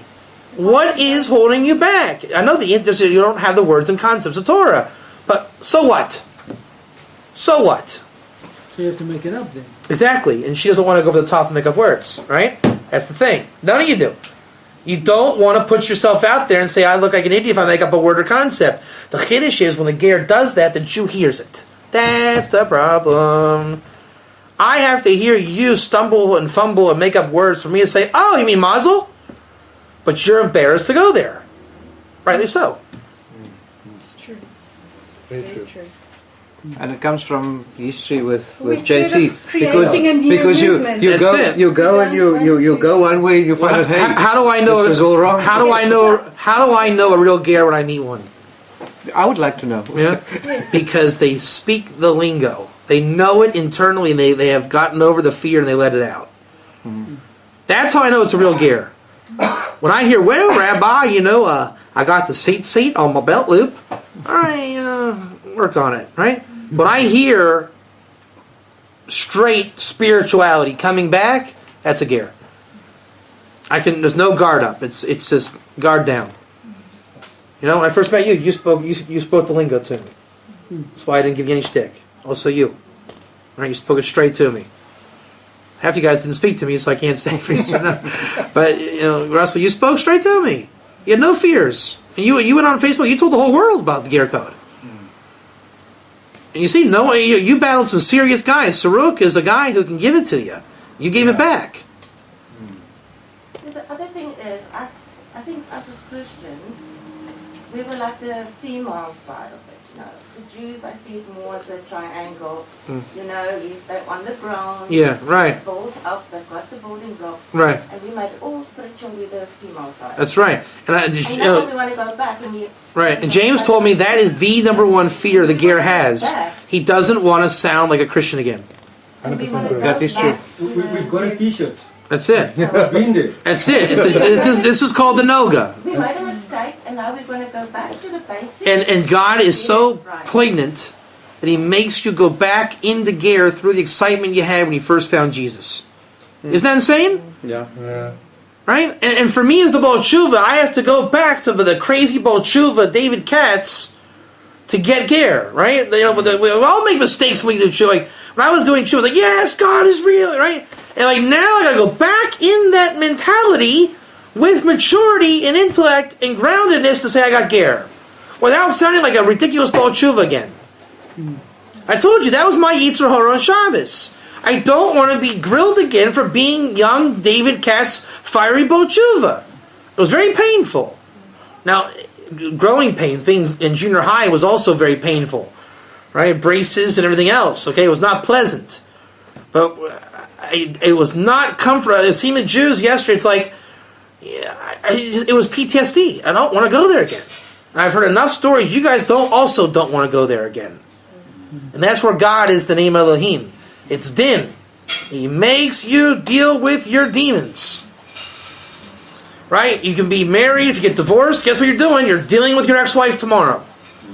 You can't escape God. If you do a sin, you repent. You have to. But there's more to it. There's something chasing me, looking for peace.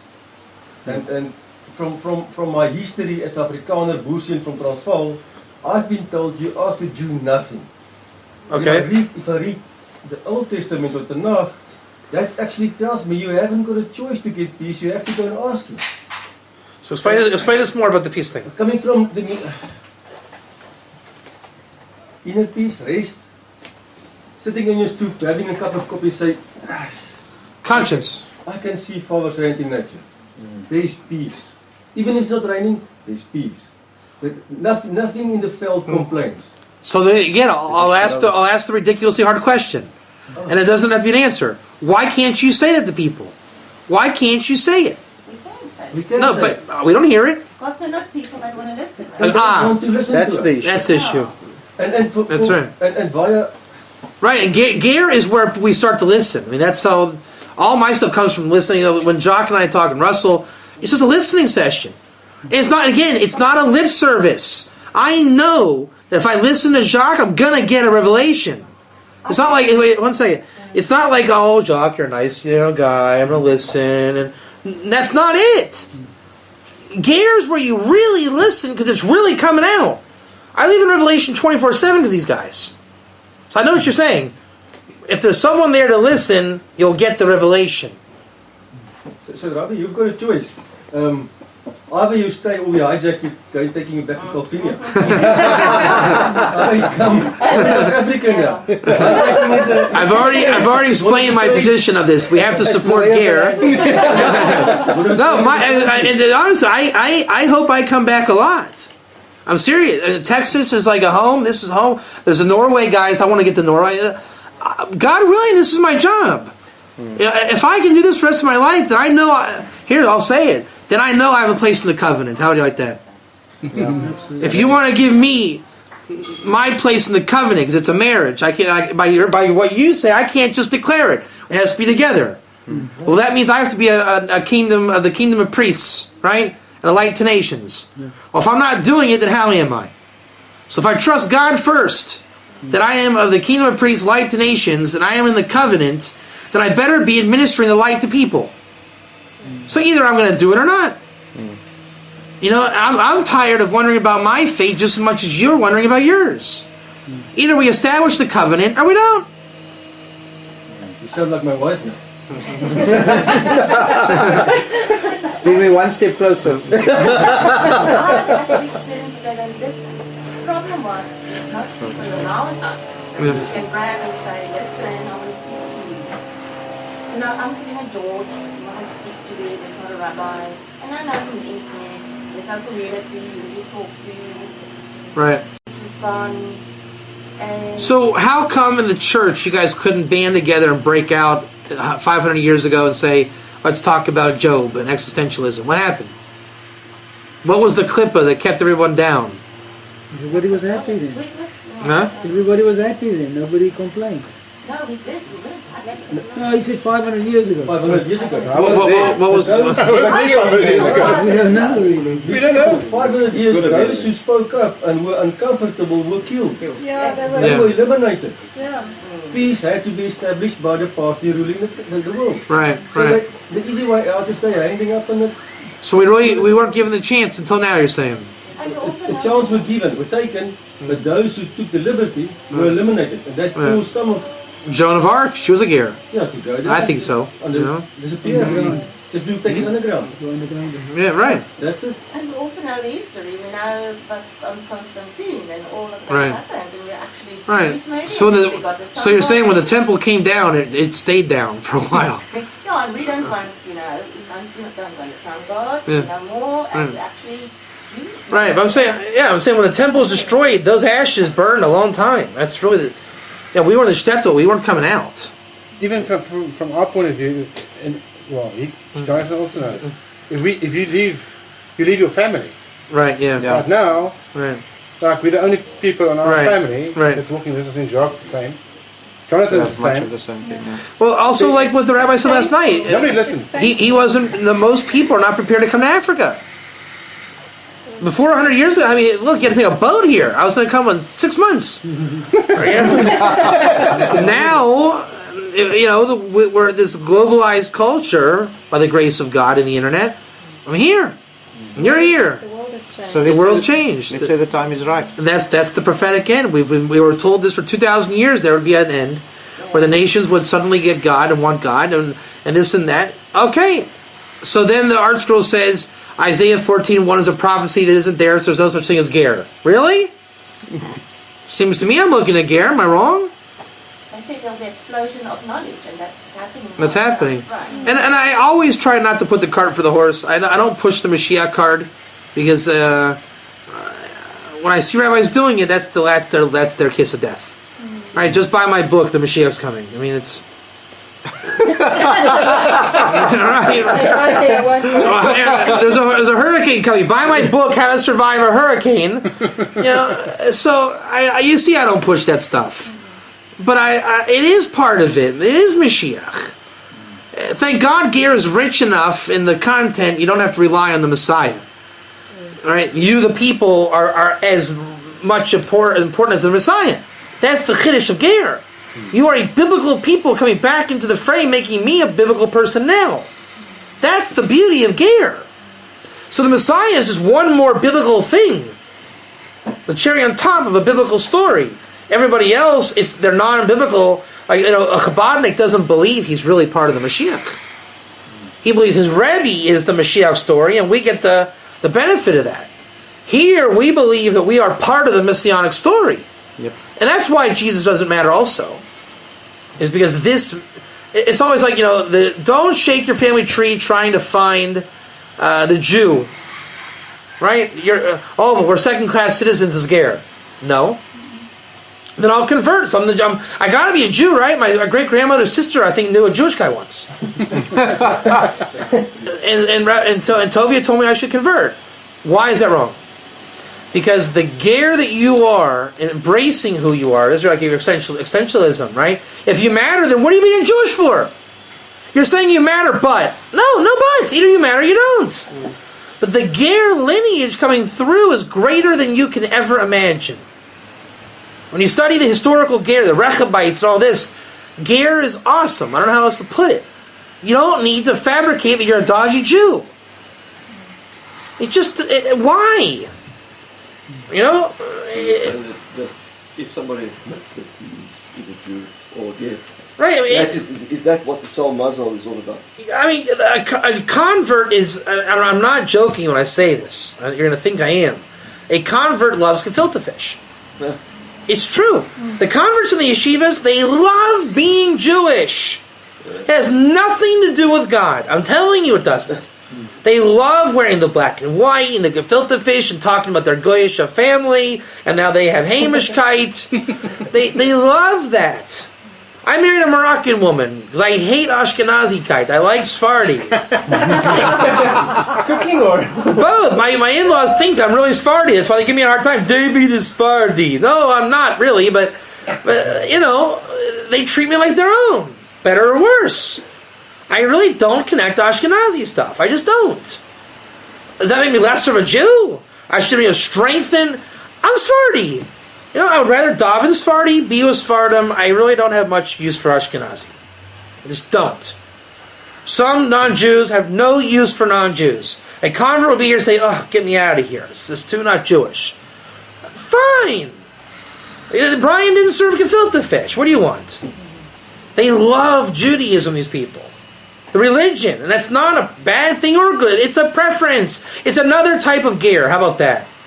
Some gerim are Jewish. Some are not. It really doesn't matter. And it's so just beyond repulsive. It's like, I'm in the palace. I'm with the... Come on. Don't give me Tovia Singer's party line on me about how great it is to be Jewish. It's just silly. I mean, it's beyond silly. It's silly. Maybe the Jews are scared we're going to come and eat their gefilte. What's that? Maybe the Jews are scared we're going to come and eat their gefilte. Not enough gefilte fish. Right, there's always enough gefilte fish. There's schools of fish in the ocean, the gefilte fish. To catch that one. But it really, I love converts. Don't get me wrong. My first mitzvah that I ever loved was love the ger, and I thought it was a convert. I remember yeshiva, the converts. I love converts. It was like part of the thing. But I quickly learned, as much as Jews think converts are second-class citizens, which is also a great evil, right? But I realized converts, the whole thing is, are they really Jewish? That's the question everyone asks, right? Are they really Jewish? The answer is, yeah, they really are. They really are. Because that's what they converted to. They didn't convert for ger. They should have stayed maybe ger if they converted not for the sake of heaven. But a convert loves Judaism. They love the davening of it. A ger doesn't necessarily want to daven in a minyan. You might want to I don't like davening from a minyan necessarily. Sometimes I want to be alone and do Rabbi Nachman style. Like ger can do that, 1,000,000%. That's what ger does. Don't feel guilty because you're not Jewish. It's not anything to feel guilty over. Strawberry chocolate. Which one do you want? Everyone took chocolate. 3 people took strawberry. Are they lesser beings? I actually like vanilla ice cream. Sometimes I will pick vanilla ice cream. Then all the prophecies of the Messianic era say there has to be Jews and Gerim together.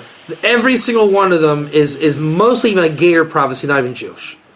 The 2 stakes of Ezekiel, right? Yeah, it's tribal. And don't say, "Oh, I believe I'm Dan in my heart." No, you're probably not Dan in your heart. You're probably a ger. Number 1. Number 2, all the prophecies speak about the gerim coming through those channels. So you have 2 choices. Right? If let's say you can either be Dan, tribe of Dan, or maybe Rabbi Katz is right and you're a ger. Okay? Now let's say we're gonna believe something in terms of how we settle the truth. Are you going to be persistent and say, "Look, Rabbi Katz, I believe your ger, cute little message is nice for people, but I'm Dan, thank you very much"? Does he know what he's talking about? No. There's no way to know that you're from Dan, I'm sorry. Number 2, if he's ger, and ger brings back the tribes, doesn't it make sense to go ger?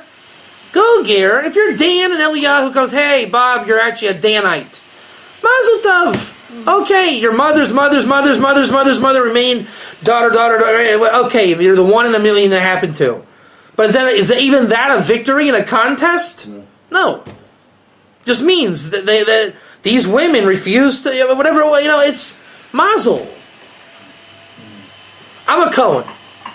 What if it turns out I'm not a Cohen? What if my great-great-grandfather married a Shiksa and I never was a Cohen? But they retain the name Katz. Do you really think my life is ruined? No. It doesn't really matter to me. It doesn't matter. So, the other religions that maybe we left behind now, are they exactly on the same level as us? Are they also ger, and we are ger, and... They're ger, but they're a ger called Nachri. And if they want to remain called Nachri, that's their prerogative. Now, idolater, basically. So we know that in the Messianic age, there's a level of acceptability of ger. God expects idolatry gone. And that's 3 in 1 God? What's that? And that's 3 in 1 God? No, that's idolatry. Any other. The Nachri is going to be eliminated. Our job is to elevate society to ger. How that happens, I think it's starting now. This is the big. You're asking. I think it may be a different question. If I understand what you're asking, how is the apocalypse going to happen? Are these people going to die? Is it going to be the skin burning off? What does that look like? Now I want to know what's the redemption plan. Well, that's the same thing. How do we redeem these people? Do you kill them off? So I'll tell you the good news about it. King David explains, Gog and Magog is the 7 laws of Noah. How do you kill an Amalekite? Some people think it's with an Uzi. Most people think that. The 7 laws of Noah is how you take out Amalek and elevate the nations. It appears to me that God's plan is, through the 7 laws in ger, this will elevate society very quickly. And I don't think, it's like Terminator 2, where he says, don't kill everybody with a spinning gun. And that one casualty was there. I think that's what ger is. I don't think too many people are going to die. In the name of God. Syria is a different story. I don't know what they're doing over there. But in the name of God, I think we've killed everybody in religion already. World War II and World War I and the pogroms, we killed everybody already. That's already happened. We've already killed for Christ and all these things. Right? So ger is really about 7 laws. Because you're saying the nations, the people are believing people. Once ger gets going, the Christianity is going to fly out of the church. ger is where it's at. You guys are just privileged to get it sooner than later. But, this is what I'm asking myself too. What's taking so long? ger is awesome, so what's the problem? But you see, Jews are hesitant, people are hesitant. Again, another endorsement of why I say we have to support ger. Do you want to putz around anymore? I don't. We're asking for self-sacrifice, but we have to do it. The longer we wait, the more the wisdom goes stale and we waste our time.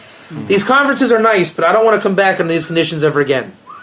We need to have it. Jacques needs a center for me to come back to next time. That's not a condition. I'm just saying. But why can't he have a center? Put your money where your mouth is. That's right. I have five shekels in my wallet. But Jacques has to get a center. Montreal's got to get a center. Chicago, Cape Town. Things have to change, and thank God, every day I've been involved with ger, every tomorrow was better than yesterday. I think you guys have seen it for whatever you've seen online, right?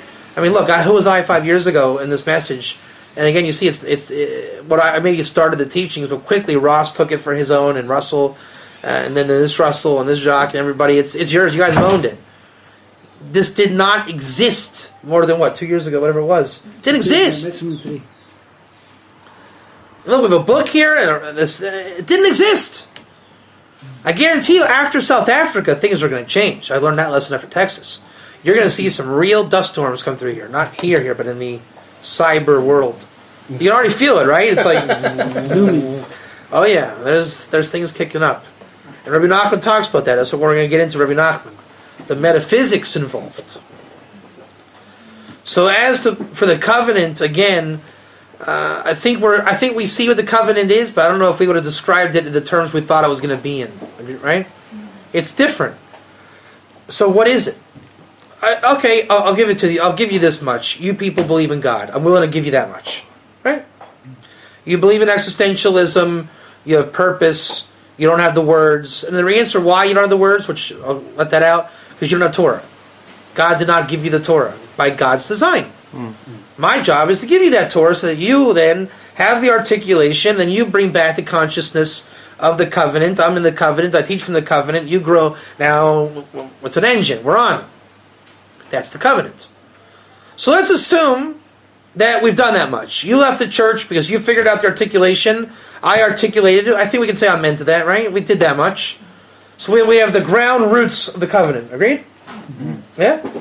Do you see two as one? Yep. Okay. From the mouth of God I heard two? Yep. Okay. So we're in the covenant. This is the covenant, like you said. This is the covenant. What is it? What is it? Am I better than you now? Are you better than me? How does it work? Partnership. Don't say that. Because don't say that was your mind, that was intellect that you said that.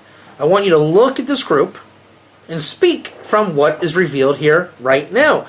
What happens in that 6 minutes mentality? You said the right answer. But don't say what you think. What is this? Oneness. This. Everybody, try to, if you have an idea, but don't give me your opinion. This table right now, this, as much as Jock is real in it, right? What is this? Unity. There you go. Unity. There you go. I commit to this. Huh? I commit whatever on this table. That's it. What is it? Keep going. This group. Let's keep going. This is whatever you say is it. Keep going. Taste of the world to come. That's it. And we described that at the show last night, and we talked about the world of the come is where it's all good from God, and the doubt is removed. So therefore, the danger is gone, right? Where there's the world to come, it's only good. The danger and doubt are gone. That's what's removed, right? That is the world to come. This is Ma'in Olam Haba, the world to come. Agreed? I agree with you. Okay, we call it divine reality. That's it. Keep going, guys. The more you put into this conversation right now is the articulation of the covenant. It sounds corny to you that say it, but we like to hear it. Oh, it's reaching out to each other and find the truth, total truth. Keep going. Breaking the clipper. Keep going. Let's go. It's like it's being a dog with a bone.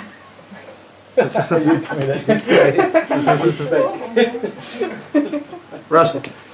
I was going to say, using a musical metaphor, it's a lot like the musician and the audience. Without the audience, the musician is just playing in his room on his own. He's pretty miserable, you know? Right. But you're playing there, you're sharing the music, you get some unknown thing back from the audience, and this alternating current starts to happen, starts to move. Right. The resonance. And that's where it is. So we've identified each other. Where's God? That's the real McCoy. Explain God. Don't explain you, them, it. What is God's relationship to the covenant? Leave that to you. Go ahead. He's in it all. He's bringing it together. Give and take. God is the energy that brings it together. Yeah. So you're saying the revelation of God is making this divine exchange possible. Yes. Right? So when I threw out a ridiculously hard question and you just happened to be able to answer it, that was God doing it. Yes. Otherwise, it's a ridiculously hard question. And why am I putting you on the spot? That I'm an evil. And we've all had that, right? Like, Rabbi Katz is so rude. He put my husband on the spot. But hey, man, in a God reality, it works. Embrace the fog. It'll happen. That's God. You put your we've invested with trust this entity, right? So the more you invest in it, God will make it happen. So we were fulfilling God's divine purpose then, if we do it with Gadsden. And we're also growing, so there's life. So God is the energy of this. This is God energy. Yeah. So this is the name Elohim at work. Right. So if we say Hashem hu Elohim, where's Hashem? The transcendent God. What's He doing? What is the transcendence of? We got the immanence of God here. You know what it is? It's be fruitful and multiply. Want me to explain it? Yes, I do. When the Jew and the non-Jew comes together, it's like a marriage, right? Then from there, you produce children. You make more game. I'm going to cut you off right there. You know why? Rabbi Nachman. Why does Rabbi Nachman say tshuva brings back Bali tshuva? Torah and Amunah make Bali tshuva and Gerim. The way this works in a couple other places I saw, when we do tshuva and Torah from Amunah, we are actually, right now, this entity is putting souls of Gerim in non-Jews all over the world and making Jews see the Ger as Bali tshuva, and they are now on their way to return. According to Rabbi Nachman, that is what happens when you get ger. You're literally infusing the creation with nefesh hager, and they are now on their return under the wings of the Shekhinah. So this is an engine room. It went Metatronic, to speak like Russell, right? It went Metatronic. It's no longer human, right? We're no longer just flesh and blood. We are divine B'nai Elohim, and we are causing the nations to get ger souls, and Jews to recognize their implicit ger souls, and they are now on their return to Zion under the auspice of Hashem Tzvaos. Say amen. Amen. Amen. So that's God in the world that we have been privy to through Torah to know how we work with God. So we are the agency employed by God to make the redemption happen. And his name shall be one. Amen. On that day. Amen there. Just to add to what you said just now, when you sort of phone James or Russell or me, what I realized, I got what you, I understood what you were doing, right? So what I'm thinking, this was a Jew and a Ger getting together in a conversation, and their divine revelation happens. Right. That's it. That's the Skype conversations we have all the time. I mean, you and I have seen it a lot. Just let it happen. Let the divine happen in Jew and Ger. Because if I didn't talk to you, I wouldn't have gotten this. Right. And you wouldn't have gotten it either. Right. So we're both sitting there with nothing. Right. Right. That's it. Maybe somebody else would have come up, but I mean, that's the reality. If we don't Right. if you don't get together and work out the differences and figure out I can learn from you and you can learn from me, right? This is actually a relationship of trust that we're building. It totally is. And that's basically the covenant. That's how I see it. This is the ultimate covenant. The covenant at Mount Sinai was the marriage between Jew and non-Jew. Right, this is what Pam taught me. The covenant, the Jew wants to hear about a Disneyland covenant. Right? When I'm in the covenant, I get stuff. Or the covenant is Jewish spirituality. It's the non-obvious. The covenant is I finally get to do what I'm supposed to do in this world. I get to work with God. Now, working with God usually means, I'm going to get a harp from heaven and Michael will come. Right? That's what we think. Working for God and with God is in sync with the divine plan, as you say it. Right? It's the divine, in one with the plan. And we think it comes with bells and whistles, but it doesn't. It's actually very calm, very human. And hard. It's hard. It's right. This conversation's not easy. And it's really not that rewarding and fulfilling. Not like a Snickers candy bar. It's not a sugar high. You start to realize the sugar high wasn't emes. It just wasn't. I got much higher learning about Jewish Bava Kama and this, but it's a false high. It's ego. You realize it was the ego that made it so high. Right? I am so high. That's why I like it so much. Here, how much credit can I take for this conversation? Only for my own responsibility. Each one of you have contributed to this conversation. By the laws of emes, I can only claim 1/20th of this conversation. Anything more than that, a ridiculous claim. This is all Rabbi Katz here today, people. Really? I mean, really? Let's say I wanted to claim that. I go on Facebook to everybody. I was awesome. It was all Rabbi David Katz. How can I do the Jacques? Jacques introduced us to this session here. Am I really going to be able to say it was all me and not Jacques? It's impossible. We're not even talking ego. It's just plain ludicrous. That's like saying I flew around the room. I had an S on my chest, my Superman cape, and Michael came and gave me the harp for a while. I might as well say that.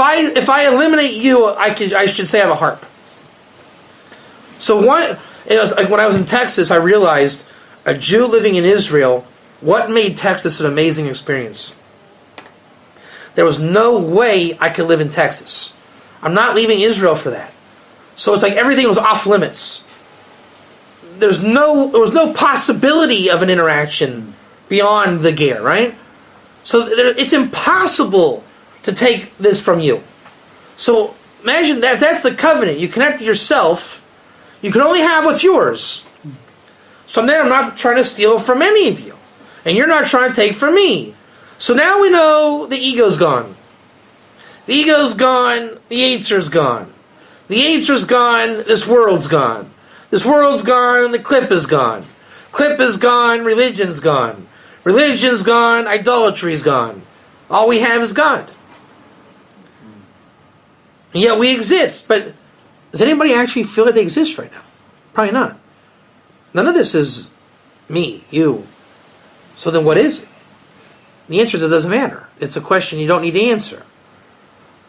I'm not asking what my purpose is right now. Are any of you wondering what your purpose is right now, or are you just being your purpose? That's it. So that's the covenant. It's only a question. You're only questioning the covenant when you're not in it. Do you think right now I'm asking why Michael Schulman gives me a hard time? No, right now I know why, and it doesn't need to be asked. It just doesn't. It's not a burning question. In fact, I have no questions right now. And I have full confidence we can solve any mystery of the universe right this second, correct? That's the covenant. When we break apart, then the ego sets in, and I start saying, why? I'll say, well, Jacques, I'm really tired. Well, Rav Katz, you worked hard today. I know, Jacques, why do I have to work hard? And why does Michael Schulman have to give me a hard time? The covenant broke down. It's called being tired. Go to sleep, refresh, deliver your soul up above, wake up new, and go again. You're allowed to leave the covenant. It's why God makes you sleep. You know why you feel miserable at the end of the day? It's because you're tired. You should start to embrace being tired. Just go. I realize I'm an idiot and I'm a hard to get along with person at night. You know, on a Friday night I thought like, wow, this was too easy at the rabbi's house. What happened? I had to remind myself, David, it's Friday and you're exhausted. Go to sleep. You're not supposed to be filled with ideas at night. You're supposed to get it all out of your system. That's the covenant. When you come back anew and you're here. Now, it's more powerful when you have a group like this if it's just me and Jacques or me and Russell. And not to say that's not good, but this kind of numbers, 10 men grab the corner, so to speak, that's the covenant. That's the power to eliminate Amalek and evil. So again, support care. You should be having conferences without me, with your own support. You should have other people coming through. Whatever you need to do, get the covenant going. That's my charge to you. Don't let the covenant die. I'm only putting it on you. There's more of you than me. I'm trying to do my job, and I need you to help me do my job, and I'll help you do your job. That should be the covenant within the covenant. For the sake of the covenant. I don't want this to stop, do you? I don't know. So, if we believe in the covenant, we got to make the covenant happen.